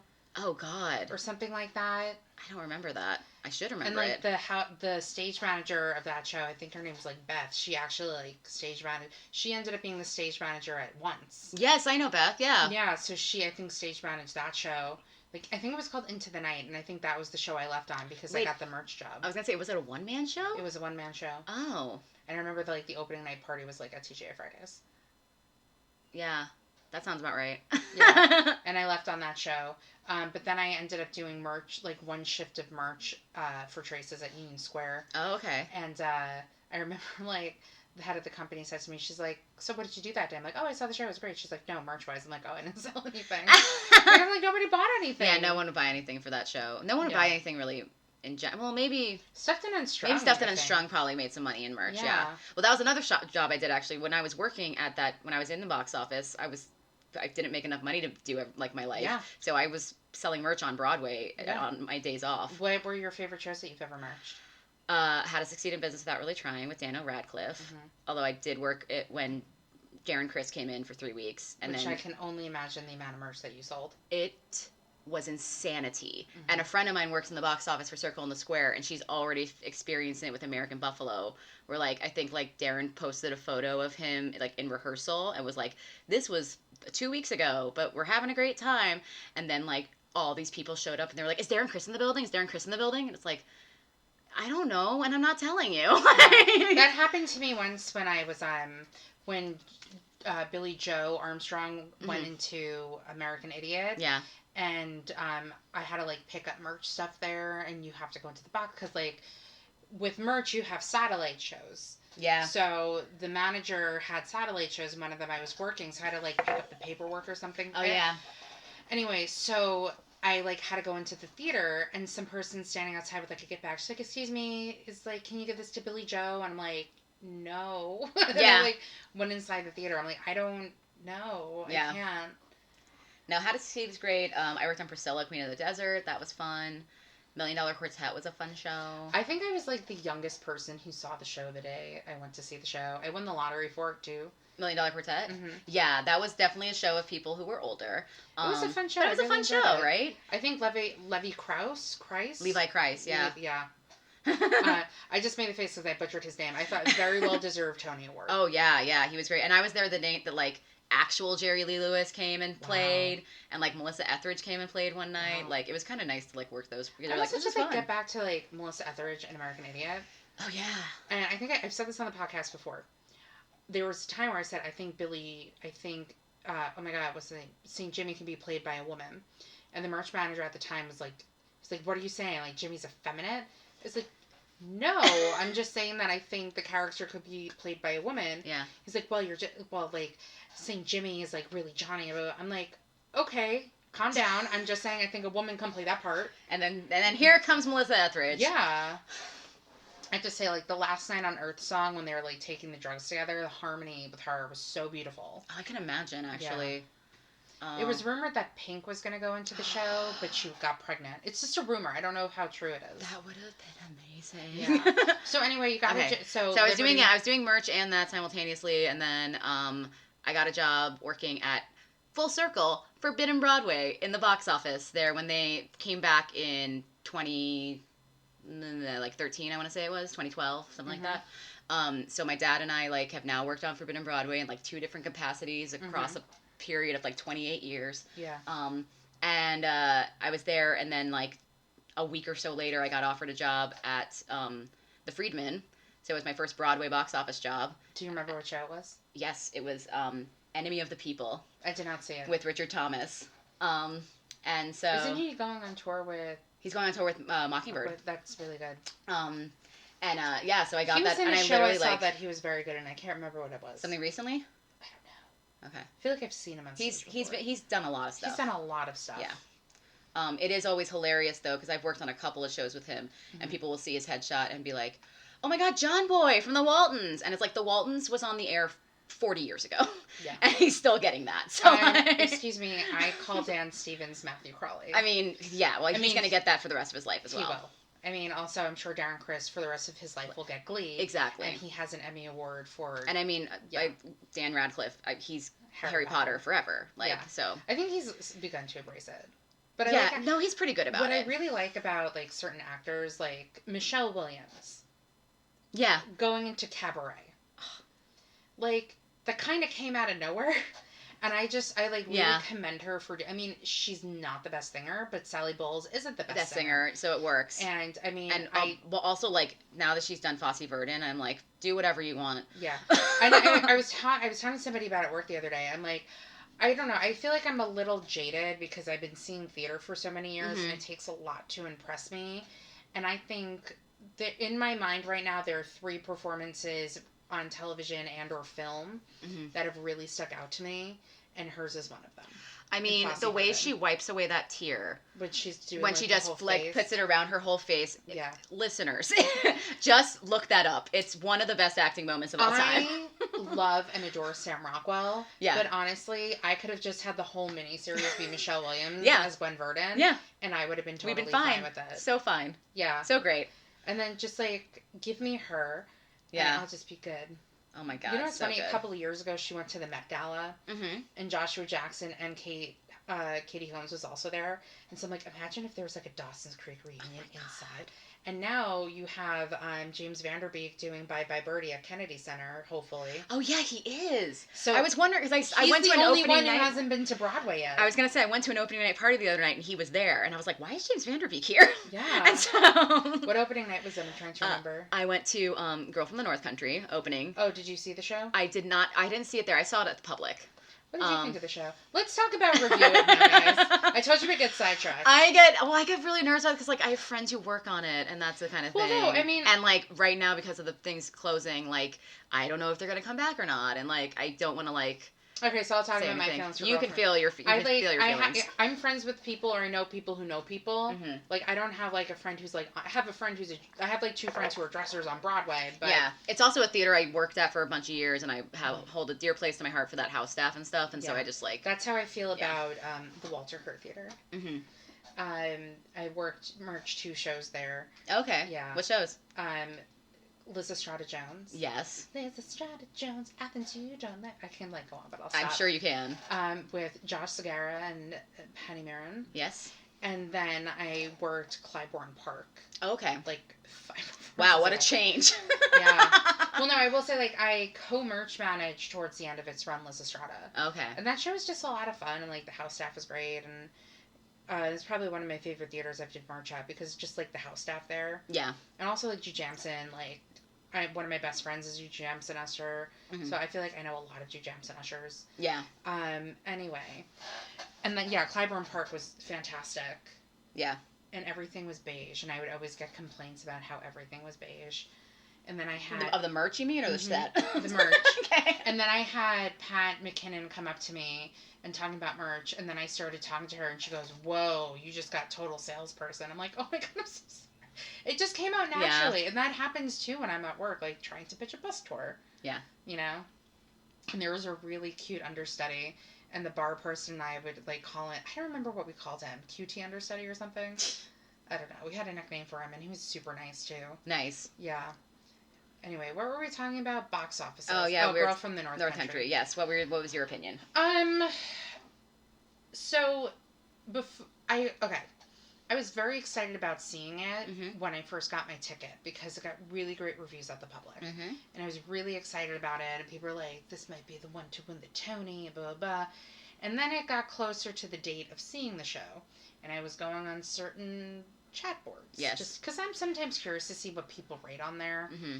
I don't write anything on there because, like, I'm not about to, like, sign up and give my opinion and have people, like, whatever, because everyone's entitled to their opinion. And it was kind of getting, like, mixed to negative reviews on the chat boards. And then I had lunch with a coworker of mine and our old coworker, and he said, it's as if Death of a Salesman was told with Bob Dylan music staged, like, once. Sorry.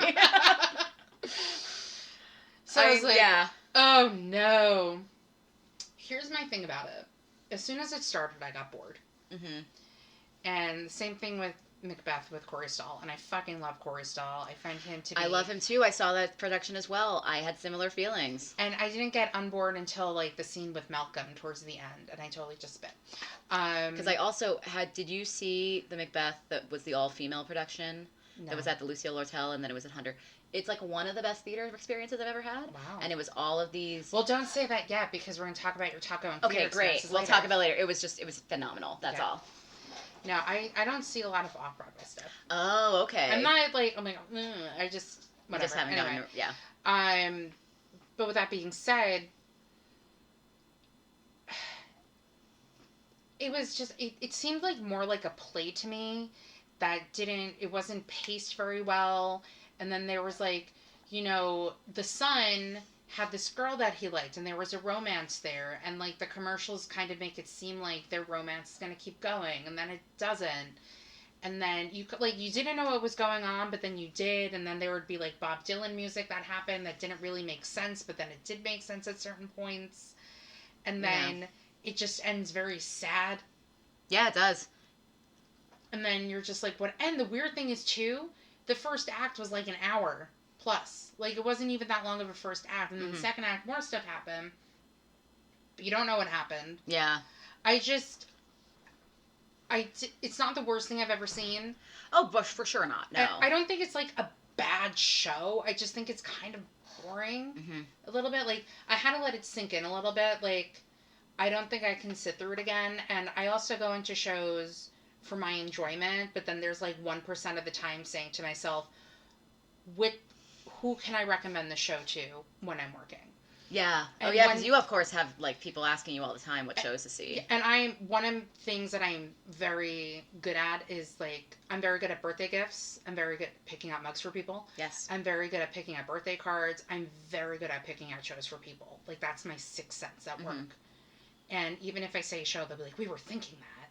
You know, I have a guest who's coming back next month. Like, well, you know, this whole coronavirus. And I looked at her, I'm like, for some reason, I feel like Flying Over Sunset is the show you need to see. Hopefully, if it, you know, it was supposed to have its first preview last night. So. Oh, but can we talk really quickly about this brilliant genius idea that I had that I posted on social media? Okay, which is? So they announced Queen Kelly. Okay. As Mother. I saw. In Ragtime. I saw. With Stokes and Audra reprising their roles, I see. It's a good thing I don't have a ticket because I would be deceased as soon as the show ended because I have 3 people I want to sing Me to Bed at Night and Audra McDonald is one of them. Got it. And if you have her and Kelly O'Hara on stage together, like, you can only just imagine. So my idea is for them to do a revival of Ragtime. Okay. At Lincoln Center Theater. Okay. With Kelly O'Hara as Mother. Okay. And Bart Sher directing. I mean, the fact that hasn't happened yet is pretty remarkable. I mean, they had a revival on a couple of years ago. They did. If you think about it, though, because, like... I did merch for that revival. Yeah. So, and the guy who played Coalhouse, I actually think lived in this building. Oh, okay. Yeah, but if you think about it, though, like, Bart Sher is really good with, like, historical shows. Yeah. And he would do a fucking awesome job in that. And Kelly O'Hara as Mother. Mm-hmm. I mean, I would love Audra to play Sarah again, but I think she's, you know... Yeah. You know, she can play. She's Audra McDonald. Yeah. She's the Meryl Streep of Broadway. There you go. You know? Yes, but anyway. Yeah. What did you think of or do you not want to say? It was not my favorite show. Mm-hmm. That's all. But I don't think, I mean, what's the worst show I've ever seen? Okay. Yeah. Other than, like, I saw a show, in, like, a friend of mine was in, who I'm not friends with anymore, so I could say it, but like a friend from college. It was called Pilates the Musical. And it was the story of Joseph Pilates, who created Pilates. Was this like in New York? Like, it wasn't even like NYMF. It was like in the basement of a theater in Tribeca somewhere. And I just remember after the show, we were all just like, drinks.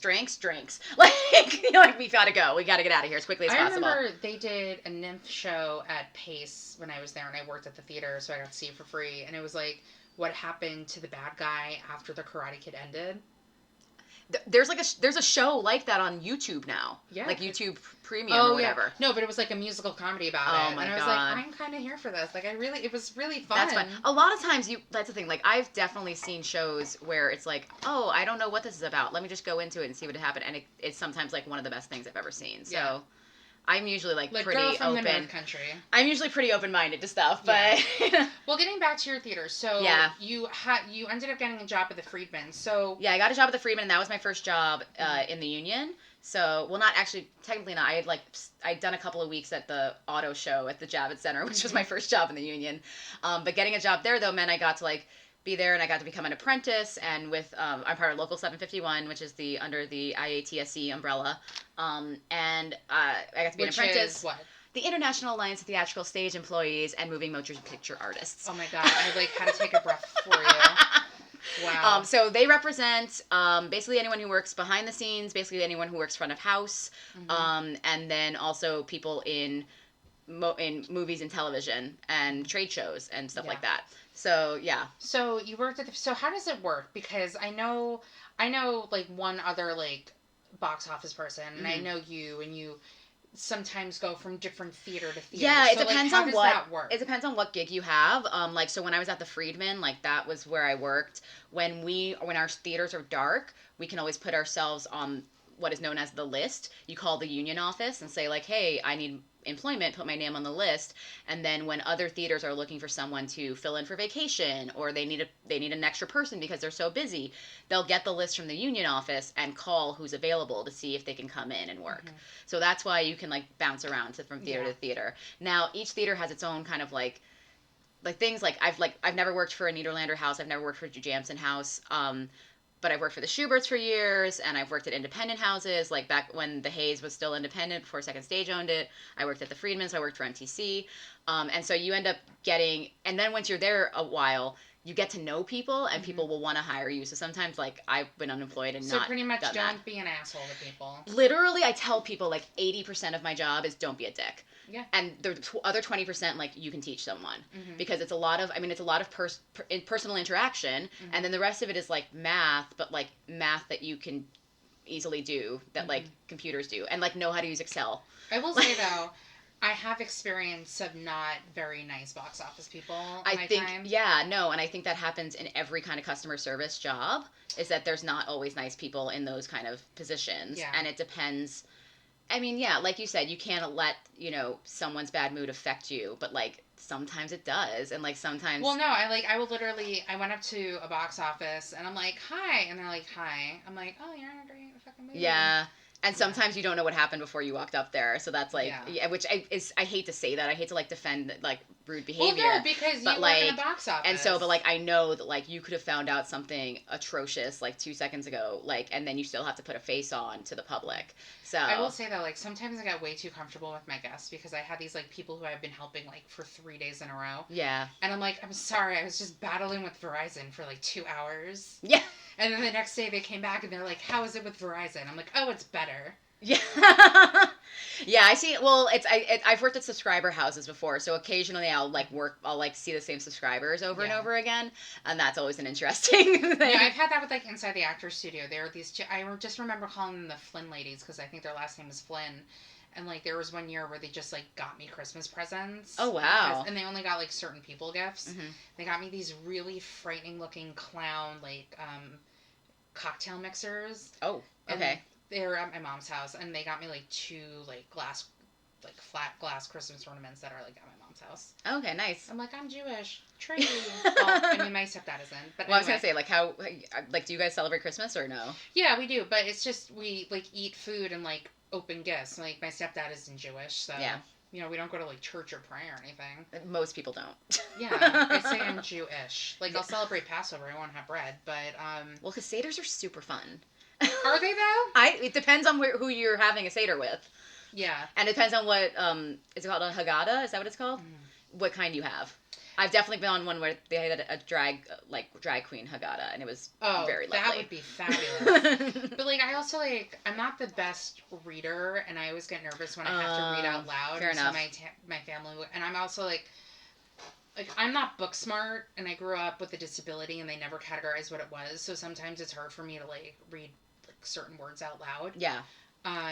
So like I always get nervous when I have to read out loud, even if it's like a book to my niece. Yeah. Because when do you read out loud? And you sometimes the only time I've had to, and something me and my friends used to do even after I quit acting, we'd get together once a week and just read a play, like for funsies. I was thinking that, and that's like something you can do. It's a good way to see your friends too, and like it's a good way to like see people without having to like spend a lot of money or like go out. My friend used Although to if do you that. can go out right now, people go out. Yeah. And spend money at your local businesses. Yeah. Anyway. My mom was like, get money out of the bank. Yeah. So I had to like get money out of my savings account, which I'm like, this was going to go towards my new bed.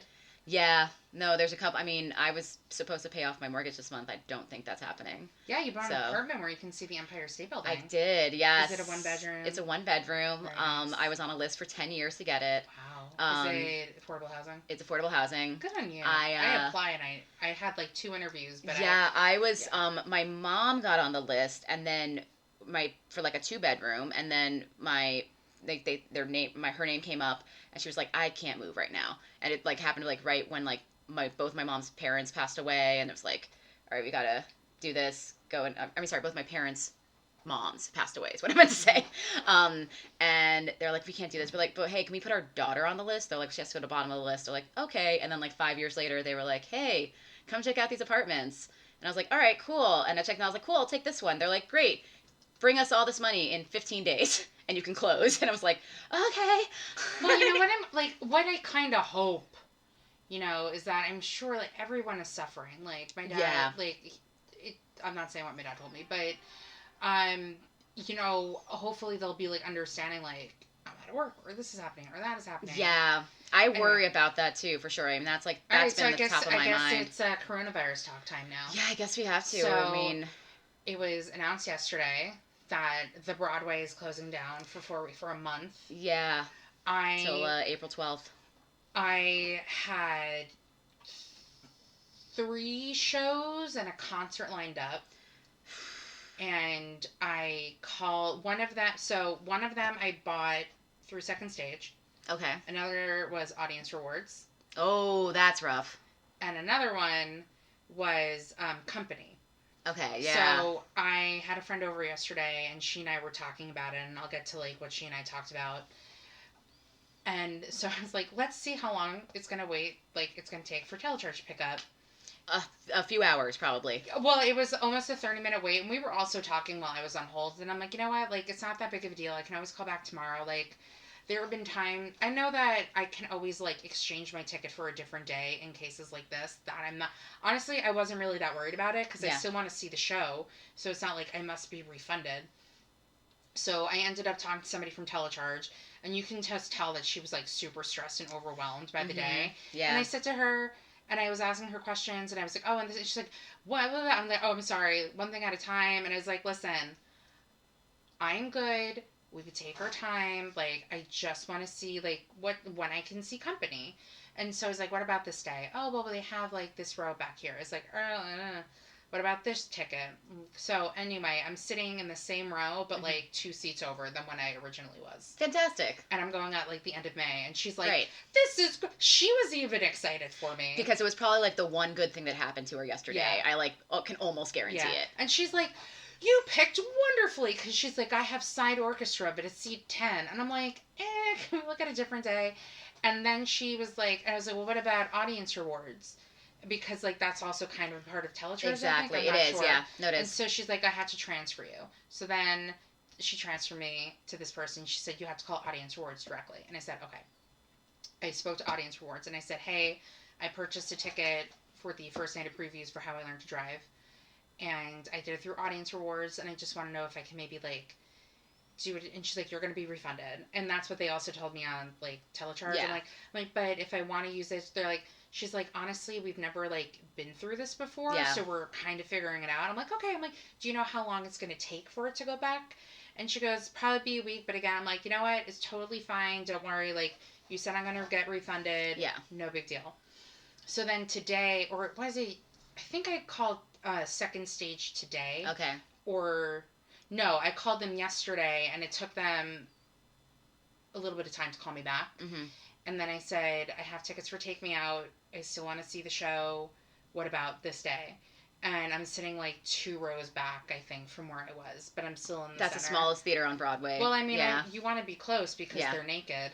But I saw that original production at the Kerr, which is like a much larger house. Yeah. And I was like all the way in the back. I think I saw it standing room. And it was great. Perfect. You know what's funny, too? I have the script. I've gotten rid of it. But, like, I remember when I was in college, like, I never read it. But it's like, I want to direct this. Yeah. But I just didn't even read it. Yeah. It's a good show. Yeah. Do you think Jesse Tyler will get his Tony? What's happening with the Tonys? So my friend also. So let's talk about coronavirus now. Yeah. No, I mean, wash your hands, and if you are immunosuppressant, don't go outside. Like, I don't know what else to tell people. Well, my dad texted my sister and I yesterday and said, like, my friends are physicians. Yeah. I am not worried. My mom is also a home care nurse. She's not worried. My dad's like, my friends who are physicians are not worried. It's just be safe, use common sense, wash your hands, don't get into close proximity to people, wipe things down, use hand sanitizer. I think the whole craziness is coming from the media, and I think my anxiety is coming from making sure I have enough supplies in the apartment. Yeah. And I think, I mean, I felt more like, and not for me personally, like I'm cool, I'm good, but I felt a lot more like economic anxiety about this than I have anything about my body. You work in theaters, and I have a lot of friends who work in theaters, and I posted most of my friends work in and it's not even just like theaters. Like a friend of mine texted me right before I came in here, like she just lost her job and she doesn't work in a theater, but she works in the industry, and like she got told that even when they come back to work, she's not going to have a job. Like, so it's already, there's already repercussions on this because we don't know how long the repercussions are going to last on this. I mean, like 9/11, the theaters were open that happened on a Tuesday. The theaters were open on Thursday. Like there's nothing we have to do. Even after Sandy, we were only closed a couple days. Yeah. Like, well, I think this is different from those situations because this is like an actual like disease. Virus. No, for sure. And like Hurricane Sandy was a natural disaster. Yeah. You know, 9/11.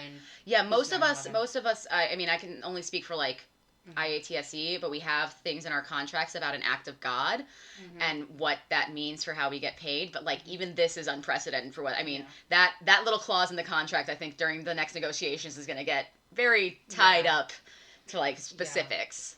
Well, my thing is, because I kept seeing everybody, like, post, like, I'm out of a job, like, theater, actor, blah, blah, and I'm like, it wasn't, like, a fuck you, but I was just kind of, like, I have a bag, too. Like, I fucking work in the hotel industry. I mean, that's the thing, yeah. Like, I even texted my manager today, and I'm like, what's going on with the Hilton? Do I still have a job? Yeah. You know, because I work for an outside company that work in hotels, so, like, I'm already cut hours this week, or this coming week.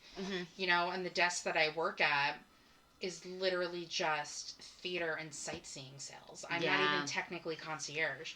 But I will say, like, the bus tours are running. The observation decks are still open. Yeah. From what I can tell. Like, Madame Tussauds is still open. I mean, I was walking around today and, like, there's people on the street. Yeah. It doesn't look like a ghost town by any means. And I've been, like, in pretty central areas. And I think, that, like, we're also, like, here's, like, two things. Also, I don't think the media is helping, and also we're New Yorkers. Yeah, that's the other thing. Like we're just so used to being around lots of people all the time anyway. Yeah, and I think also, like, whenever there was, like, a hurricane or, like, something, they're like, you need to prepare for it. Everyone's like, well, I have my wine and cheese, as opposed to, like, you know, middle America, who's, like, buying gallons and I'll never forget before Sandy, everyone was like, let's get to brunch one last time. And then we were all like, ha ha ha, because we'd had a hurricane the year before and it was like nothing. Yeah. And then Sandy hit and it was like, oh crap. Like, my younger sister who lives on the east side, she went to Baruch and their dorm was like Upper East, like almost in Spanish Harlem. And my mom's like, go stay in her apartment. And like the lights would flicker. Yeah. Yeah, I mean, I was living in Hamilton Heights at the time, and my friend who lived in Williamsburg was like, can I come and stay with you? And I was like, absolutely, please, come uptown, because, like, nothing, there was some heavy rain. But I will say, like, the day after, like, everything died down, tons of people on the street. Yeah. My sister and I found the one Starbucks that was open in Times Square. Yeah, I was going to say, I was working at the Freedman at the time, and I remember having to take, because the subways hadn't opened yet, but the buses had, and I was coming down from Harlem, and, like, I got to 72nd Street, and it was just not moving. And I was like, well, guess I'm just going to have to jog this last mile and a half to work because I can't be late, and we have too much, like, there's too much going on. And I remember that was when I was walking along the side. I was walking on Central Park West, and I looked down a side street, and there was a tree on a car.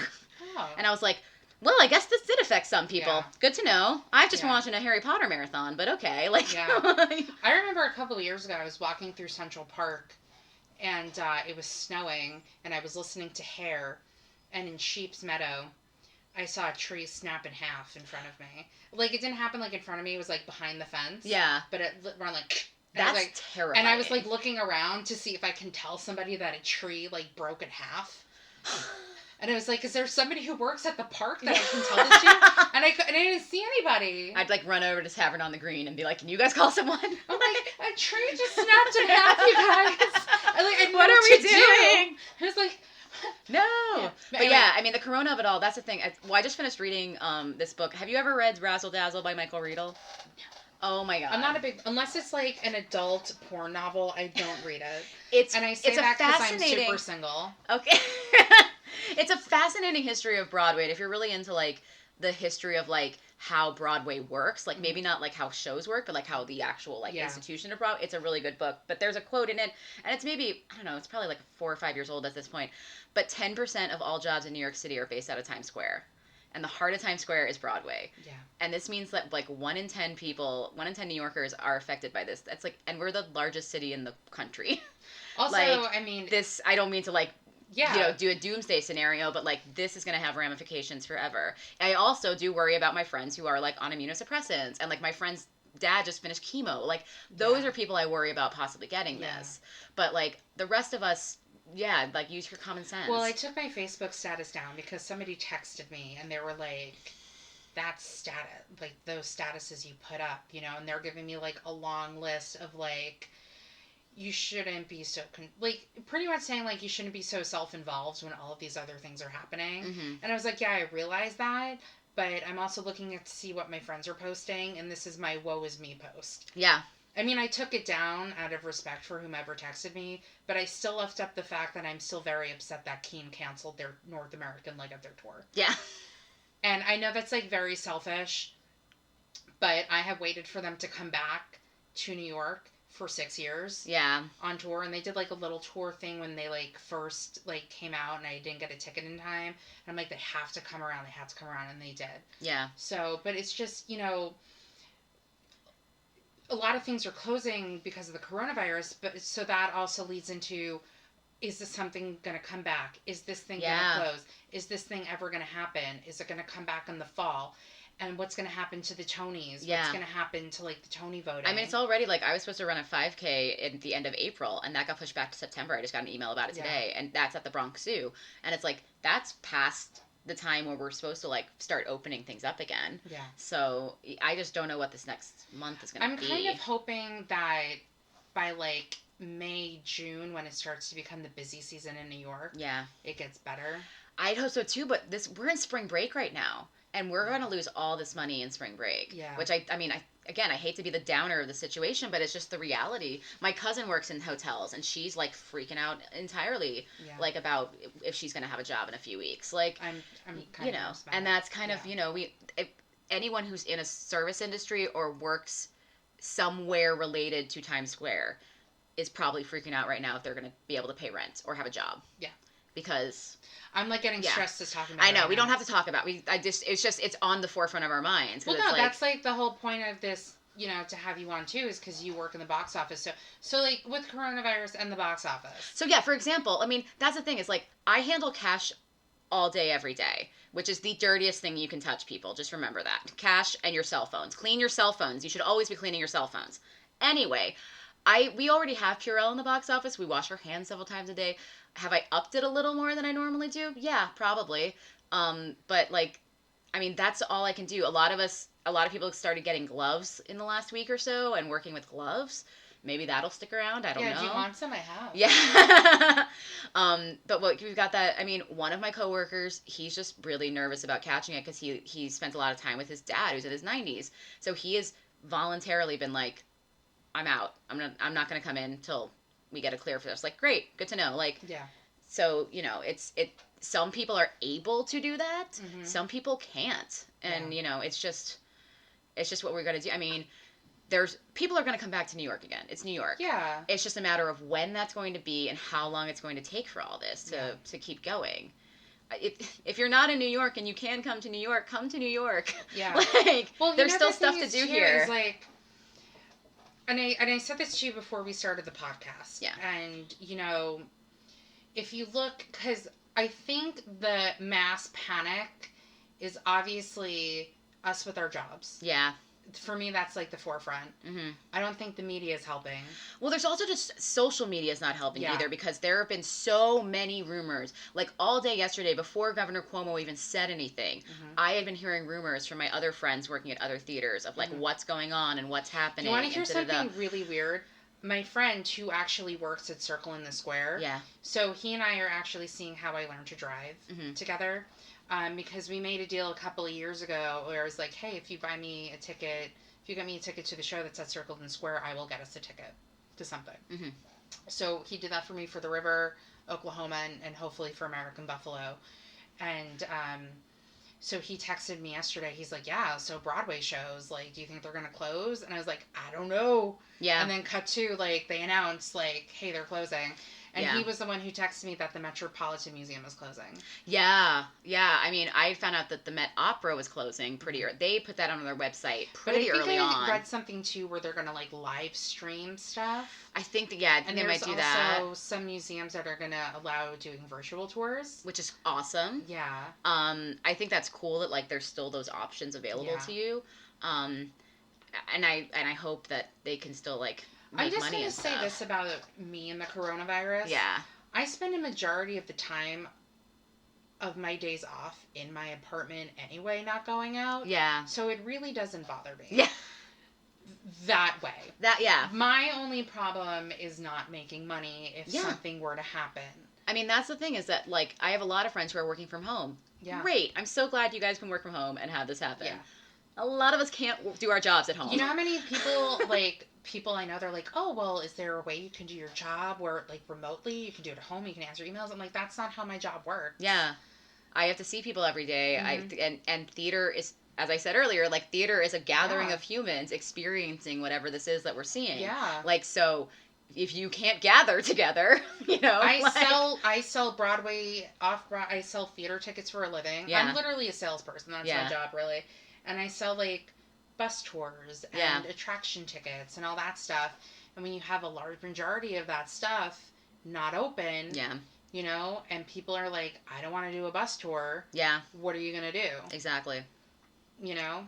Yeah, and I mean, I feel like there was a brief period there, too, where, like, some of the off-Broadway houses were thinking of staying open, but then it just didn't feel, like, morally right to be like, well, he only said, like, over 500, so, and most off-Broadway houses, I think, are, like, $4.99 or less, so it's, like, and technically they could do, but it's, like, then there's, like, your ushers, your box office staff, your merch people, your concessions people, the stage crew, I mean, there's so many people involved that it ends up being, you know, a little more, and I guess it, you know, I don't know, there's just not a right answer to it. Yeah, we're turning into Italy.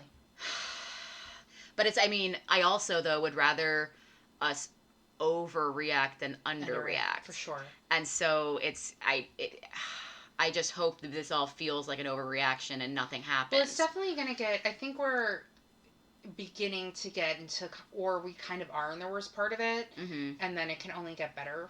Yeah, I mean, right now it's the unknown that's scary. Yeah. Is that we don't, like, I went to work today. Into the Unknown? Into the Unknown!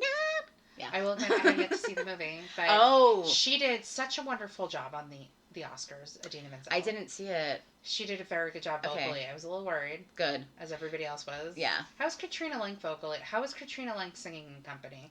That's like my biggest issue I feel like I'm going to have, is her singing the songs. And I love her. She's fantastic. Yeah. Like, I worked with her on Indecent, which was a great show.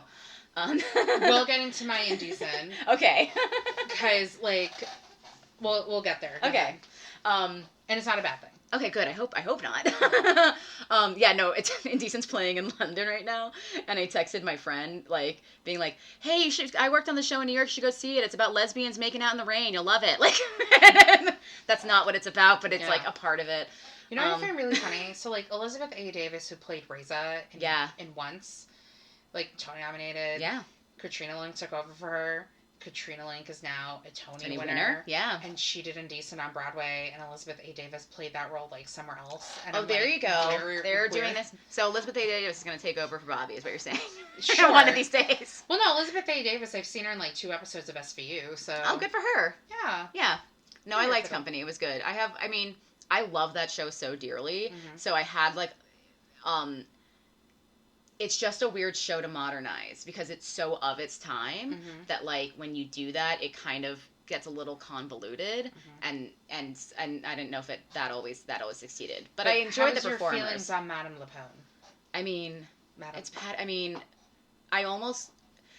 I felt about her the way I felt when I saw Bernadette Peters in Hello, Dolly, which is, like, I almost cried because I'm like, I can't believe I get to be lucky enough to exist in a time where I get to see this performer live. I know how that's how you feel about me right now, too. Yes. Imagine. But it's how I feel about, like, oh my God, if I had been alive to see, like, Ethel Merman, if I had been alive to see, like, Mary Martin live, you know, if I'd been alive to see, like, Helen Hayes do whatever she did, like, I was just about to say, if I was lucky enough to see Julie Andrews on Broadway, and I was like, no, wait, I did. Yeah. Oh, hold on.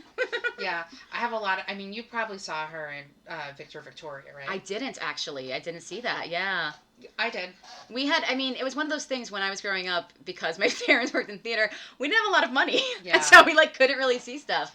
My dad took us, like, my first I would see stuff when, like, my parents had friends in shows and we could maybe get comps. Like, I did, for living, like, 2 spits away from Broadway, I did not see a lot of stuff growing up. Everyone I know who I mentioned that to pretty much are very jealous that I saw Julie Andrews on Broadway. I mean, yes, obviously. And Victor Victoria. I have it on DVD. Oh my God, a friend of mine literally just texted me about it the other day, and she was like, "Oh my God, I'm rewatching Victor Victoria. This is what made me gay." Like, I'm trying to turn me into an inner gay man. I don't know. Maybe it's just like my attraction to like all men. There you go. Like Harry Styles. Well, I just noticed, it took me literally like an hour staring at your computer to realize that you just have Call Me By Your Name stuff all on it. Because at first I saw this, like, so there's like a peach, and it says like CNBYN. Everybody comments on it. Well, because at first I was like, is that Welsh? Like, and then I'd seen Little Timmy, and then I was like, oh, that's who that is. Got it. I have a I'll See You at Midnight clock on my wall. Oh my God. I have like I don't share with a lot of people how many times I've seen it in the theater because it's an absurd number. But I will say I did see that film and literally walked out of the movie theater, and I was 2 blocks from Strand, and I went and bought the book and read it in like a day. Yeah. It's a really good book too, obviously. I read parts of it, but not the whole thing. Listen to it. Armie Hammer narrates I know, I listened to bits and pieces of it. And it's funny too, because when he like does his like Ilio voice and like his Oliver voice. Yeah. It's so great. Oh, Armie Hammer and him on Broadway and Minutes. Anyway, so did we coronavirus talk enough, or do you think I think so. I mean, are you feeling? I don't want to make you feel any more anxious than I feel like I've already made you. No, I'm just like really anxiety ridden, honestly. I mean, like I don't, knock on wood. Like I think worst thing they're probably gonna end up like cutting my hours even more. Mm-hmm. But the hotel that I work at, our desk is literally just theater and sightseeing, and you know, the hours are Monday to Saturday from 8 to 8. Yeah. And Sunday's usually 8 to 5, and next week it's literally still 8 to 8, but then on Sunday it's shorter hours. So, I mean, it's nice, I can sleep an extra hour. Yeah. They're probably not going to be doing SNL on the 28th. Yeah, probably John not. Krasinski. Poor John Krasinski. Aww. He's not going to host SNL. Oh, maybe some other day. So. Yes. You want to talk about your top theater going experiences? Oh my God, sure. Can I start with this Macbeth I was talking about? Yeah, you can start with it. Was so good. So it started at Seattle Rep, I want to say, and then came to New York. And it's these like high school girls at a prep school who like I think I heard about it, but it was like Mac and yeah, exactly, like Mac, Beth. That I have heard about it. And they meet in the woods and do it. And like I know that play pretty well. I feel like a lot of people might. Do they do a production of Macbeth in the Woods? No, they're like reading, like they start by reading it, and then they all just start playing all the characters and stuff. And it was all just murdered. And then yeah, I mean to a point, yeah. And then it kind of showed just like the power in like teenage girls, and like the actors in it were all just so unique and in like different ways. And I saw like 2 different casts. I mean, most of them I think crossed over, but there were like a few different ones in the second time I saw it, and it was just such a well put together production because they definitely tell the story very well, but they pick out these different things about like ambition and greed and jealousy that like permeates through that play in general, but it sounds different coming out of the mouth of a teenage girl. And I just, oh my God, it was so great. If it were still running, I'd be like, go see it. But I think it closed in February. So. Maybe there's a bootleg, kids. I mean, maybe. Aw. It's also just one of those things where I'm like, I'm not sure it would have a commercial audience. So, alas.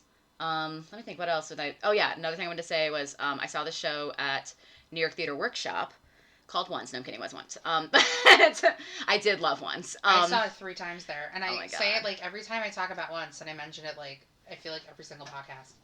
first and only time I ever did this was at intermission of a show, went to the box office to buy a ticket to see it again. It was once. Oh my God. And that's I went nice. First night of previews to once. And they came out, did a curtain call, lights went up for the audience to leave, and the audience was still on their feet, standing, going crazy. Oh my God, amazing. That they made the cast go back out and take another curtain call. And I just remember Elizabeth A. Davis crying. Aw, cute. Yeah. I also just, like, really love Steve Kazee. Oh, I do too. Come back to Broadway, Steve Kazee. Yes, Steve Kazee. But he's, like, now engaged to, like, Jenna Dewan, who apparently Oh, is like, he? You didn't know this? No. She just had his baby. Oh, okay. I knew that she... Michael Rebel Kazee. Call him, because he posted this on his Instagram. Got it. Something, like, it's a Gaelic name that means something. Michael is his middle name. Rebel is in honor of his mother. And then his last name is Kazee. Yeah. Okay. Fascinating. Yeah. But I wasn't going to talk about that. I was going to talk about Scenes from a Marriage. Did you see that? No, but I had a thing with a guy a couple of years ago whose wife, I think, was in it. Okay, cool. His now wife. Great. I don't know what that was. I might know that guy, but we'll talk about it later. Yeah. Anyway, so Wouldn't it be was. weird if you did? I mean, whatever. Who knows? We'll talk. Remind me off to mic. Ask you later. Off mic. So it was this show. I mean, it was based off of this Swedish film that was actually a miniseries in Sweden, but it got cut into a movie in the States about the scenes of a marriage, of these couples' marriage. And the way that they staged it, it's the first thing I ever saw Ivo Van Hove direct, which he'd been, like, now he's doing stuff all the time. I love telling people that it rained blood, and they're like, it rained blood? I'm like, yes. I literally said this to someone the other day at work. I'm like, yes. So when you go into the theater, they take your blood. And then at the end of the show, they just drop it on. They, like, rain it on the actors. Oh, my God. Yep, that's how they do it. Mm-hmm. Oh, my God. Poor wardrobe people would be... It's tough enough already with the fake blood.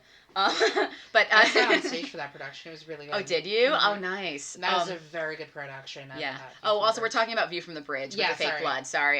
We should say we just, like, started saying it. Just rain blood everywhere. No, but Scenes from the Marriage, it told... So the first act was showing, like, the beginning, the middle, and the end of this marriage. Now... And it was played by 3 different couples, playing them, like, younger, like, mid-aged, and then, like, a little older. And when you went in, I went to, like, the final dress, I want to say, and you went in, you got a bracelet with a different color. And so whatever that color was, it depended on where you entered. And so they had taken out basically, like, the whole, like, whatever, the proscenium that you think of when you go to New York Theater Workshop. Right? It was in the round. And so, but they had these walls up to separate the rooms. So I got put in the room where it was the end of their marriage, and then rotated around to the beginning and rotated to the middle, and then it was intermission. That's really interesting. And it was fascinating because you could also, like, sometimes the scenes from the other things would bleed into whatever you were watching. And, like, so it was, like, kind of still all around you the whole time. It was a little, it kind of sounds a little like Sleep No More, but not. Yeah, except, I mean, you weren't, I mean, it's a little more, I mean, it's obviously all, like, in one place. Which and you would just seen move. Sleep No More, so if anybody wants to give me a free ticket. I was going to say, I haven't seen it either, and it's, like, literally in my neighborhood. Like, I need to go see it. Like, there was a restaurant around the corner from us called Uncle Vanya's. Oh, yeah? That I never ate at, and now it's a tattoo parlor. Oh, look at that. Yeah. I mean, I could tell you lots of things that were in this neighborhood that are not here anymore. So, I remember where the Red Apple was and everything. I remember a couple of years ago, I was sitting in the nail salon downstairs, and there was a bunch of women talking about how there used to be, like, a bunch of brothels in the area. I'm sure there were. I was like, get in your nail center. It was a Hell's Kitchen was a different area at that time. Yeah. Anyway, so that was Act 1, and then we had a half-hour break, so me and my friend went across the street for a drink, and we were like, what the fuck are we watching? This is amazing. And then we came back for Act 2. The walls were gone. It was just an open space, and they were kind of like, sit wherever you want. And then all 3 couples came out and basically, like, did the second act with all of each other. So, like, sometimes they were talking to the person who had been their scene partner, and sometimes they were talking to, like, the older version of their wife, or, like, the younger version of their husband. And then, like, at the end, they get a divorce. Spoiler alert. It's a movie from the 70s. And it kind of shows that, and it was just, like, a really genius theatrical way to, like, tell that story. Yeah. That I was like, anything he does, I will see, because that was incredible. I love little moments like that, too. Like, there was, in Betrayal, I had somebody on who was one of the producers of the show, and there was, like, just the very end of the show where she's holding like both of their hands or something, and then like one of the hands breaks apart. And it's Yeah. like I love moments like I not to like tip my horn again, but like in How I Learned to Drive, like there's a scene where Little Bit is like, you know, now if he was around, there were questions I would ask him, and I had the actor like go up to Peck while he was like drunk and intoxicated, not really paying attention to her, and ask him the questions directly. Yeah. So like things like that in shows where you were saying like, you know, the younger would ask the older and blah blah blah. Like Yeah. I love moments like that. Yeah, it was like phenomenal. Weirdly you don't see that enough. Yeah, you really don't. But like little moments like that are just so genius. Yeah, because sometimes it's a good idea, and then sometimes it can take you out of the moment, and so it's like a tricky balance you have to build with it. Yeah. That was just like one of my proud directing moments I had. Great. And of course, like the first night, the girl forgot to do it because obviously it was the first night and she was nervous. And, like, the head of the department was there. Yeah. And so I said to her, like, just so you know, you forgot that part. She's like, oh my god. I'm like, it's fine. Do it tomorrow. Another show, I keep making like the shows I've seen recently, but when I saw Six in London, I lost my goddamn mind. Here's my story. I always tell this story about Six. Yeah. I am a huge fan of Tudor history. Me too. And when I first found out about the show, I laughed my ass off. And I was like, what the fuck is this? But now, it's like, I went to see it. I sat down, got there, Did you get to see where Anne Boleyn was buried? Did you go to the Tower of London? Yes. I like I said, I've been to London like a dozen times, so I have been there. You went there. Yes, so I've been to the Tower of London, yeah. Well, my friends and I went to the Tower of London. I'm like, I just want to see where she's beheaded. I didn't realize she was buried there, so we tried to sneak into the church, but we couldn't because we got there too late. Yeah, sometimes they let you sneak in, sometimes they don't. If you can get a tour at the Tower of London with the Beefeater, a lot of them have like bits, and it's great. Like it's like a good tour. Yeah. Like over here's where she was beheaded. Exactly, and then Anna of Cleves is buried in Westminster, so like she has a little like piece of stone. Yeah. Well, Anna Cleves, like, wasn't murdered. He annulled her. No, he annulled her, and then she had a sweet ass. He gave her a palace and called her sister the rest of her life. And they were friends. Yeah, they were like pals. Exactly. Yeah. There was a whole bit of it just found in her Six. ugly. Yeah, exactly. I just go back to the Tudor show. Oh, okay, yes. Didn't Joss Stone play her in the Tudor show? Weird. I call Henry Cavill my future husband. He's not a very good actor, especially in that show. And I say that because the 4th season, they only had 4 seasons, and they aged. Jonathan Rhys-Meyers aged his voice. And he did not. Henry Cavill looked like a lion with his makeup and did not age his voice. I will say, though, have you ever seen The Man from U.N.C.L.E.? No. I fucking love that movie. Okay. And it's one of the movies that when it's on, I will watch it. Yeah. And that's kind of like where my love for Armie Hammer, I was like, ooh, I kind of like Armie Hammer better than Henry Cavill. Henry Cavill is awesome in that movie. Yeah, okay, like, cool. I really, really love that movie. And like I said, whenever it's on, I will watch it. Nice. But anyway, enough about Six. So Six, though, I went to see it, and like I didn't know what I was getting. I like had heard about it, but I hadn't like heard any songs. I hadn't done anything. So I got in there. I got there like a little late, which I hate doing. I know that's terrible theater etiquette, you guys. I was at another show and I had to get across London. I apologize. I apologize to everyone I was in my row to.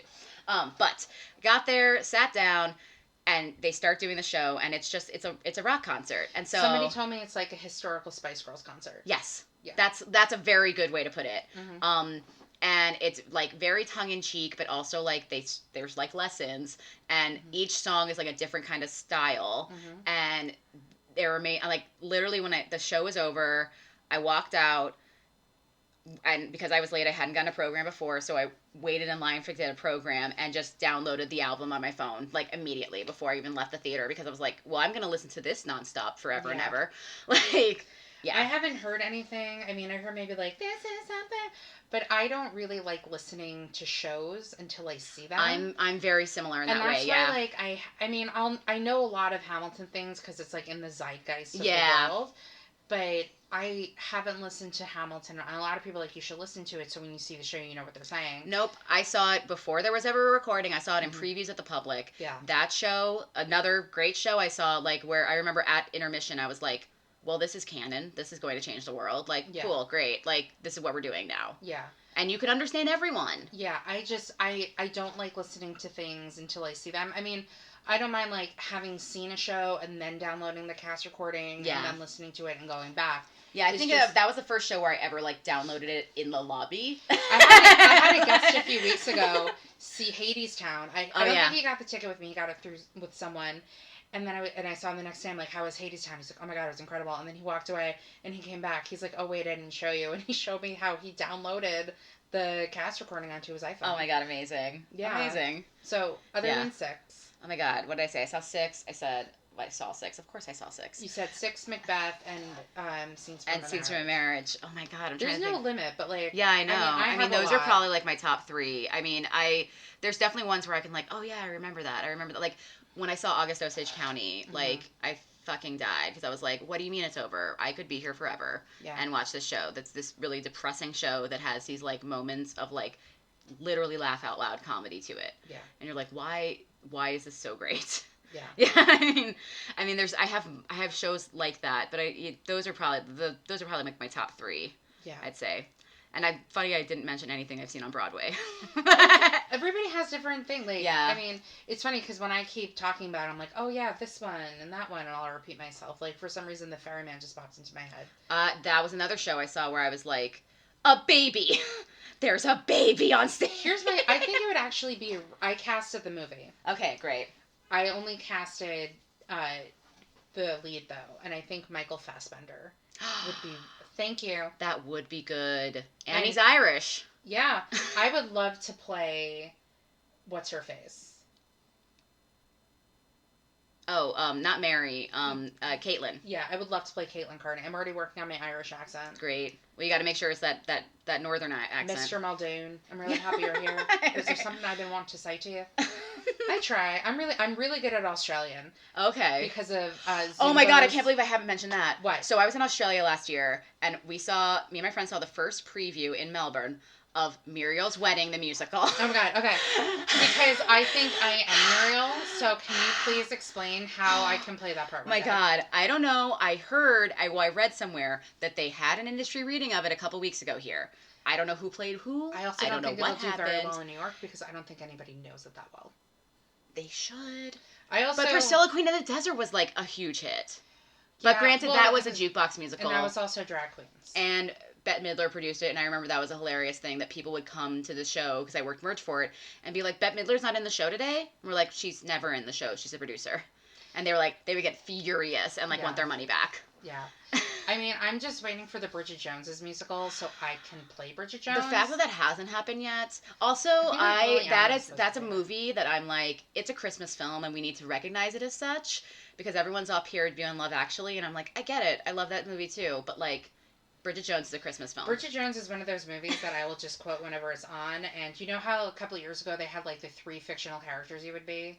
Oh, yeah. Like, I did like 5, but I think, and I have a lot of, like, I say I'm a mix between like Sally O'Malley and Mary Catherine Gallagher. Okay. But also, like, I am hardcore Bridget Jones. Well, okay, I can tell you next time you're in London where her house is. It's like very easy to find. It's in Borough Market. Perfect. And you like see there now, and you're like, how did she afford to live here? Because it's like in central London. Well, that movie was also like 20 years ago. I know. I remember because I had just been in London that summer, like right before it came out. Wow. And so I came back to like the States and watched it, and I was like, and I'd read the book too, and I'd bought the book in London, so I had like the British copy of it, so like her weight was in stones and things like that. And well, it's interesting too because like the later books, like Mark Darcy dies. Yeah. Spoiler. And they just, spoiler. So the movie, the Bridget Jones's Baby is just like, nah. Like, look, she lost all the weight and she has a baby. Yeah, it was, yeah. And we're not having Hugh Grant come back. Hugh Grant dies in it. Spoiler. But then there's like a rumor that then they like show a clip. That he's like, you're right. He might not be dead. So. That was weird. But yeah, Muriel's Wedding, the musical. Yeah. Oh my God. And also it happened to be our last night in Australia. We were flying to New Zealand the next day.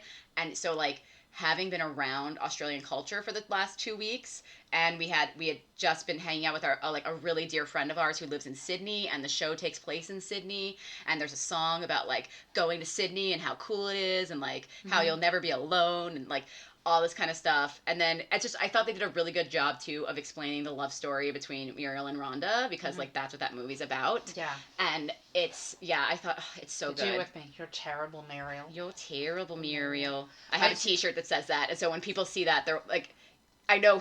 It's a way for me to not find Marielle, my... It's not Marielle. Yeah. It's a way for me to find my people, too. When I wear that t-shirt, they're always like, cool t-shirt. But you know what? I also feel a kinship because my middle name is Marielle. Oh, it's Marielle? Not Muriel? No, yeah, my middle name is Marielle. It's Marielle, not Mariel. But no, I've been watching, like, Zumbo's Just Desserts, so, like, that's what I base my outfit. Yeah. Like, I really don't want to be in the Zumbo challenge.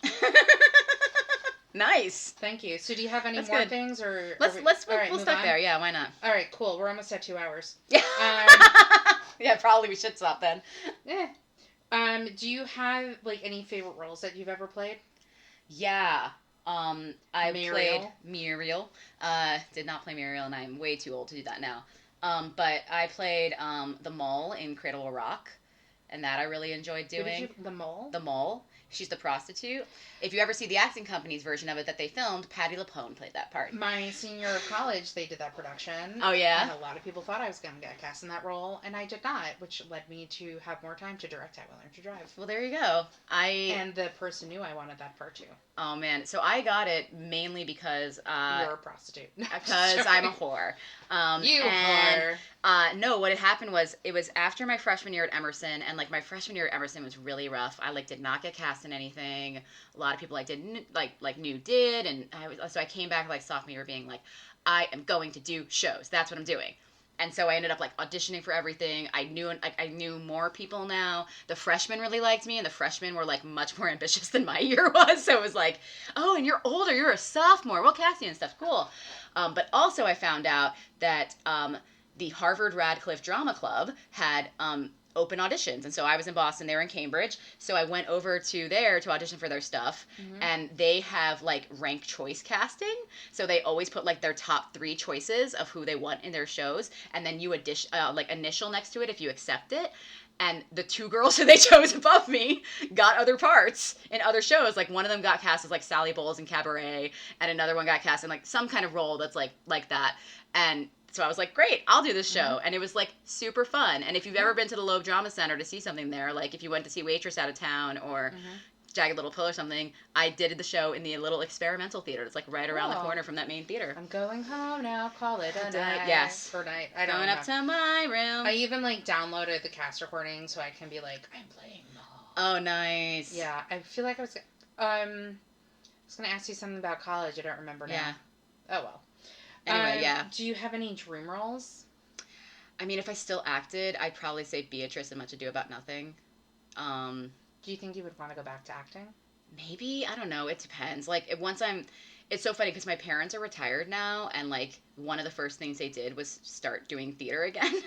Start acting again, because my mom was an actor, but, like, she quit acting when I was, like, 3 or so and it was, like, right when, like, computers were coming up, and she's really good at that kind of stuff, and she ended up working actually for the city for a while as for the New York Health and Hospital System, and so she did a lot of, like, IT and stuff like that. Mm-hmm. And so, but, like, as soon as she retired, she, like, did a show, and, like, my dad did, like, the Fantastics. Like, they retired and moved out of New York so they could, like, do, like, community theater stuff. Yeah. But and they're now in Arizona. They're now in Arizona. Yeah, they live in Tucson, Arizona. So so it's like, and it's like, so it's like it's a college town, and so, like, there's a big thriving theater community there. My uncle has a theater there called the Rogue Theater. If you're in Tucson, go see something at the Rogue. But and so it was, like, fun to see them do that kind of stuff. But I've always said, like, Beatrice from Much Ado is probably, like, my dream part.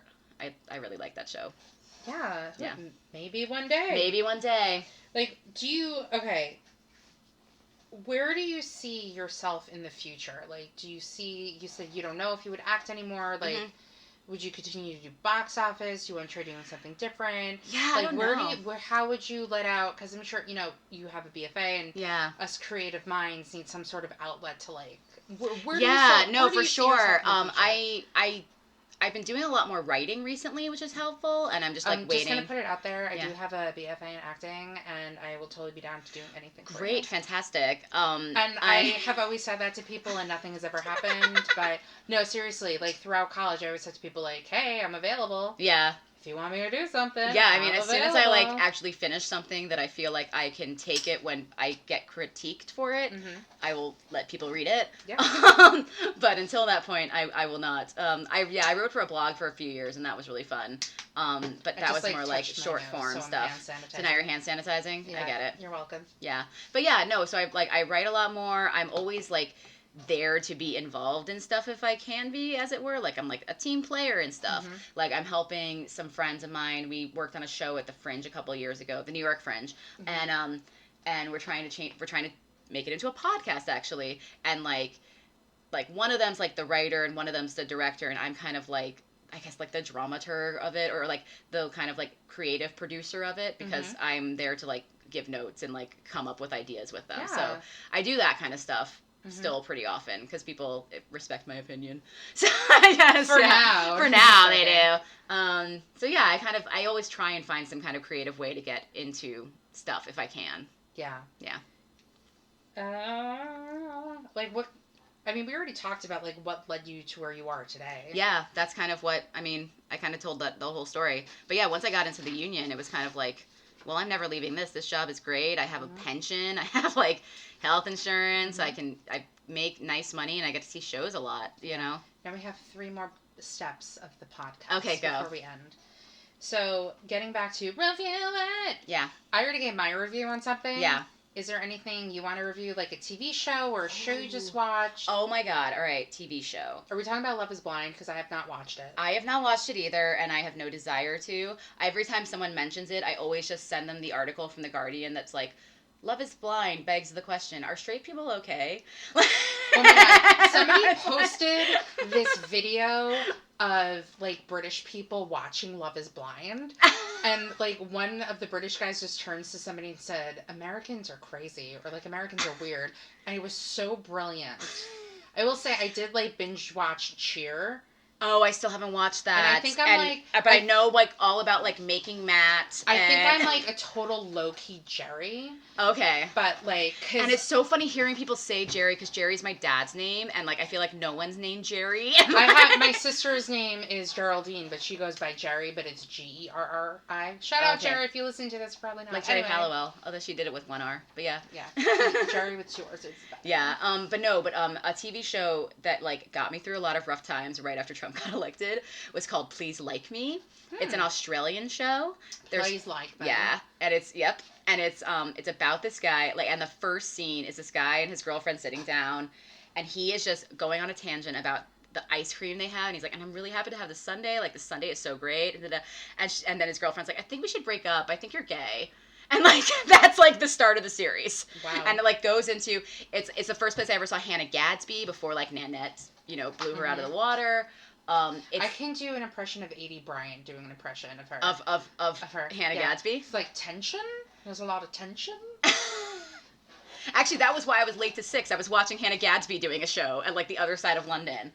Ugh. I really wanted to go to the Graham Norton show, but he filmed on Thursdays, and we weren't going to be in London on a Thursday. Oh, I've always tried to apply for tickets, and I've never gotten them. Yeah, I love him. I love him so much. But, like, Please Like Me was great, and they do a really good job of talking about depression in, like, a humorous way, but then, like, also there are scenes that, like, break your heart. Where can people find it? Hulu, Please Like Me. And also, that same creator just has a new show on American television called Everything's Gonna Be Alright. You might have seen the posters in the subway. Isn't that on Netflix? With the guy. It's also on Hulu. It's actually on Freeform, and then the next day the episodes are on Hulu. I have to watch The Bold Type after this. Oh, The Bold Type. Mm-hmm. Okay, that's also on Freeform, right? Starring Jan Levinson. Oh. From The Office. I was going to say, after this, I'm going to go watch Drag Race, so. As you should. Which is another show that I have watched. I touched my lips, so I'm hand sanitizing again. After this, I'm going to order in food, which I shouldn't do, but, whatever. It's already past 8 o'clock at night. And I'm going to watch The Bold Type. Yes. Nice. Yeah, no, I was going to say, so Everything's Going to Be Alright on Hulu, and Please Like Me on Hulu, both created by Josh Thomas, and they're very good. Okay, so now it's time for the Inside the Actors Studio questions, originally created by Bernard Pivot. Yes. Asked by James Lipton. Now asked by me, Allison. I'm so excited. Are you ready? Yes. What is your favorite word? Manila. because it sounds almost like vanilla, but it's not quite. Do you enjoy a manila envelope? I mean, to a point. I have a couple if you want them. What is your least favorite word? Oh. Probably, like, moist, but, like, not as much as other people hate the word moist. But it's just, there's not any beauty in that. I feel the same way about panties. Anyway. Put them together. Air 5. I'm sorry, I stole that joke from Jesse Tyler Ferguson on Inside the Actors Studio. I think I was at that taping. Oh, nice. Yeah. I think I went to a couple of the tapings. I remember the Dustin Hoffman one. At the time, it was the longest one that ever happened. No, the longest one was I was saying at that time it was. Maybe. I don't know. I mean, that's what James said. That's what Mr. Lipton said. The whole, like, the first one. Maybe I was there that day. Because we were out, I think it ended around a little after 1 a.m, and we started at 7. I think I actually was in college around that time, and I worked at that theater. What other ones did you see? Maybe I worked at. What other ones did I see? That was the one I really remember. I feel like I saw another one, though, and now I'm blanking on it. I don't know. Did you see Matt Damon? Nope. Because I was on that episode. Oh, my God. You can find me on YouTube, Matt Damon on Stuck on You. You're welcome. Also, follow me on Instagram, at Theater Enthusiast Podcast.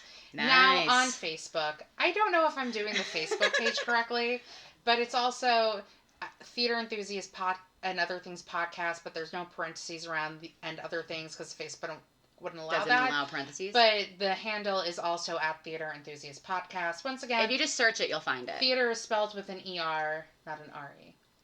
But again, follow me at Theater Enthusiast Podcast on Instagram and now on Facebook. Yay.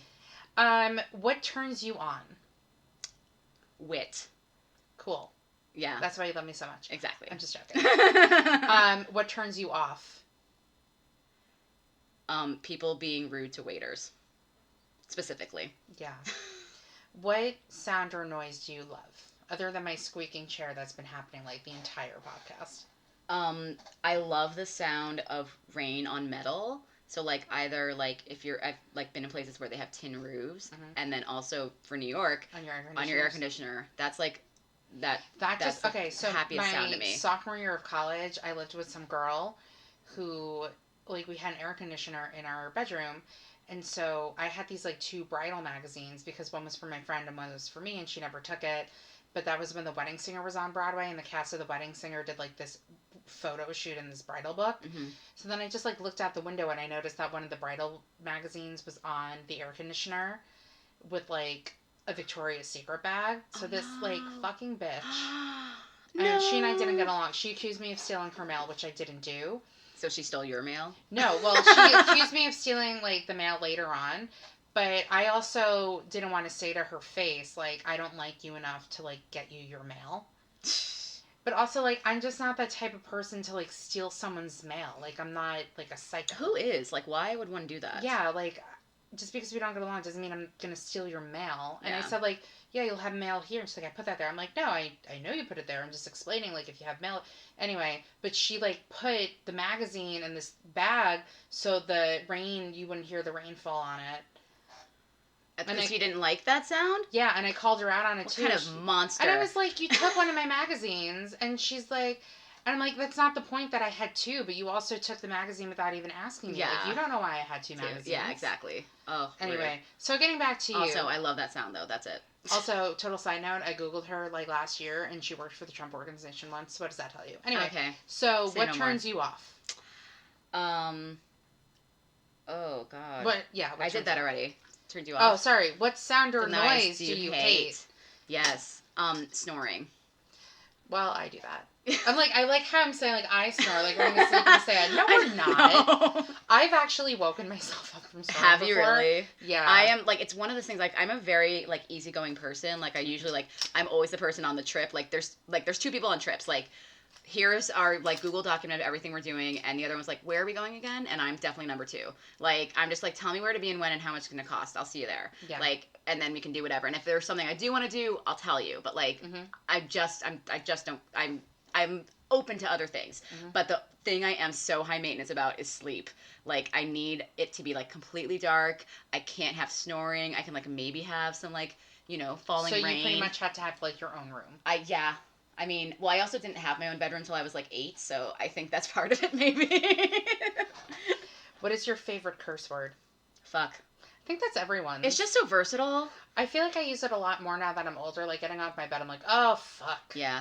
I do really like cunt on occasion, but it sounds weird with an American accent, especially a male American accent.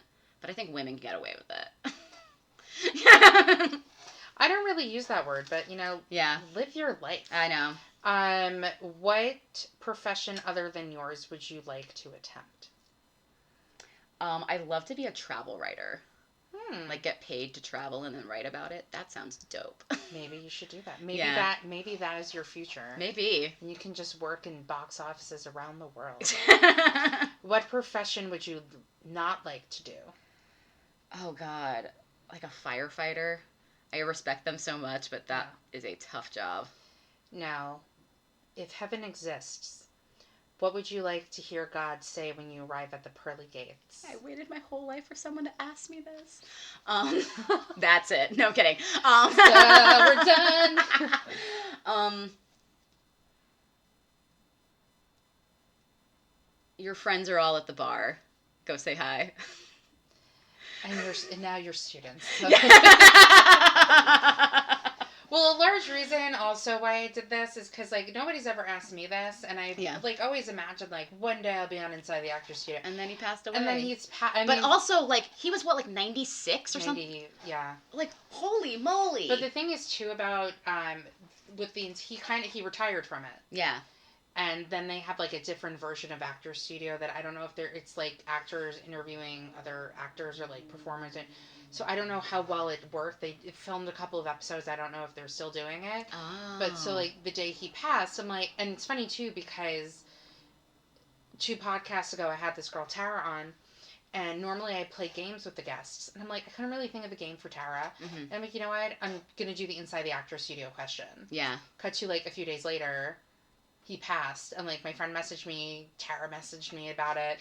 So then I made the decision, you know what, from now on every podcast I have, and I think I even wrote about this on @Theater Enthusiast podcast on Instagram.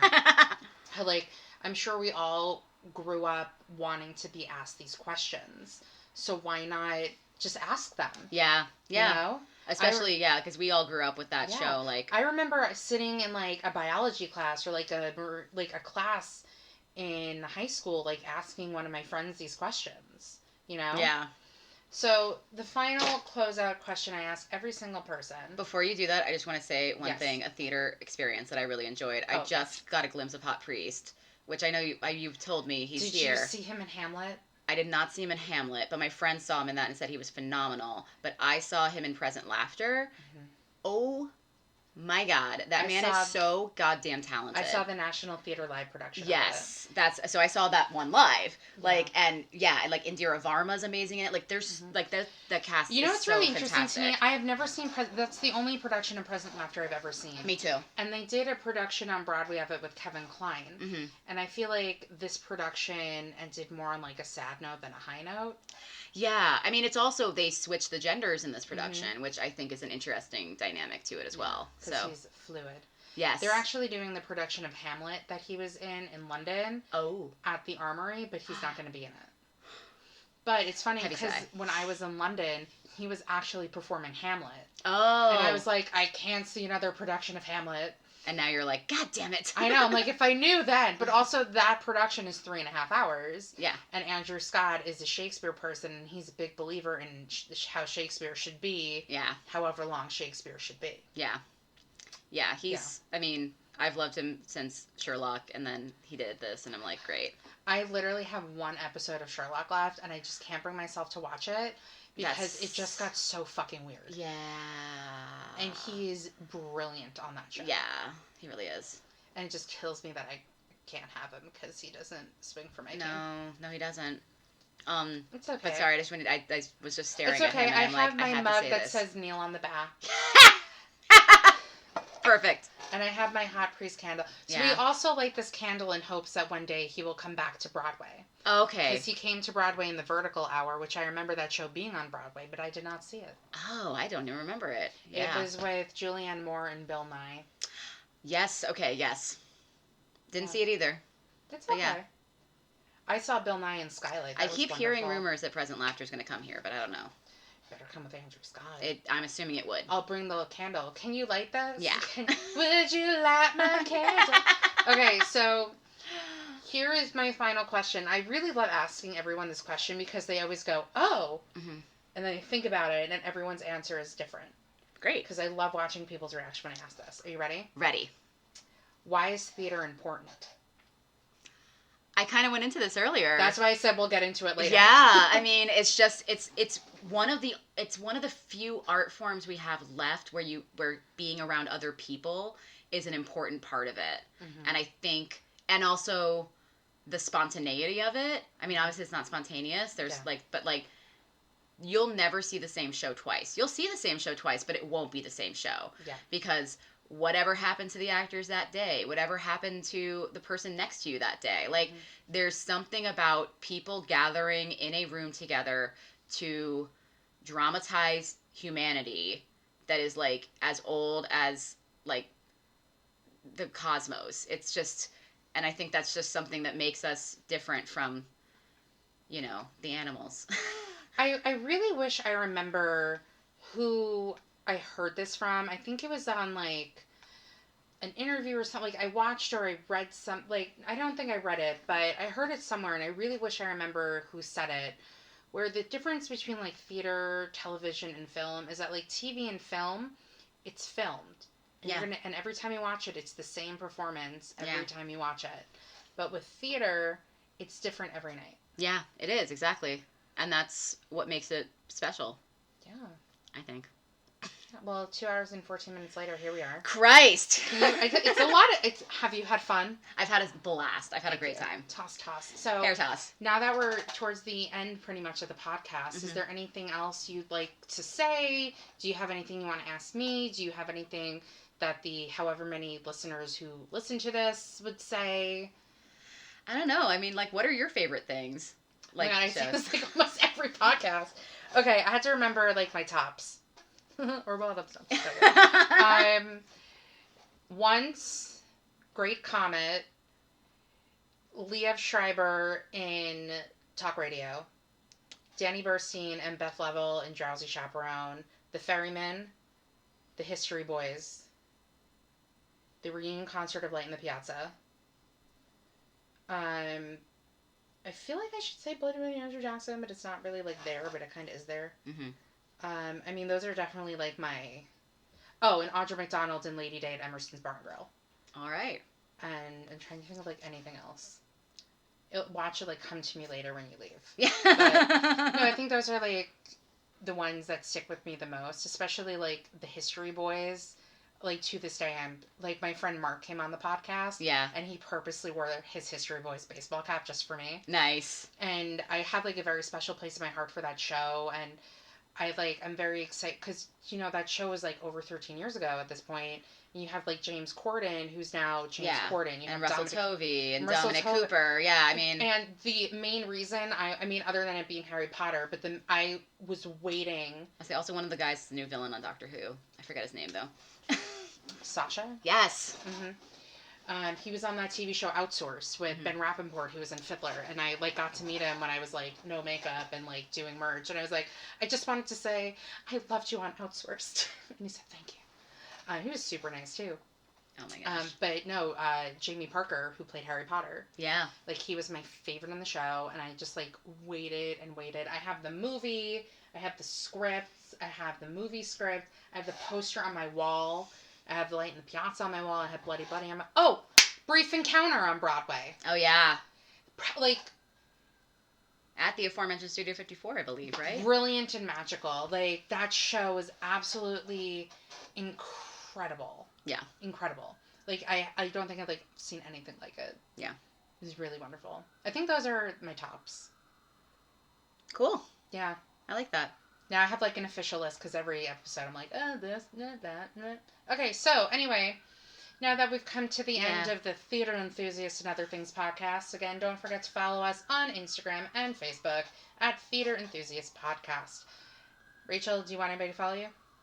I mean, sure, you can. I'm on Instagram at the Rachy J. TheRachyJay. I post some stuff. I travel a lot. That's fun. Yeah, they're fun. And she posts a lot of group shots with people. I do. Or more like my friends post them and then tag me, which is fun too. Yeah. All right. Well, hope everyone is staying safe during the coronavirus.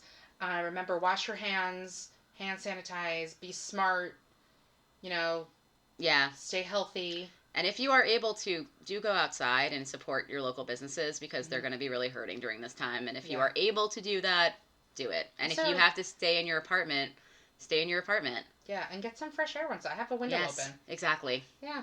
All right, guys. Well, I also just want to say for the record, I don't know when the next podcast is going to be. Because who's going to come out? Well, no. I do have somebody lined up. It's just a matter of when. And plus, I'm moving apartments in 2 weeks. So it's going to be at some point in April.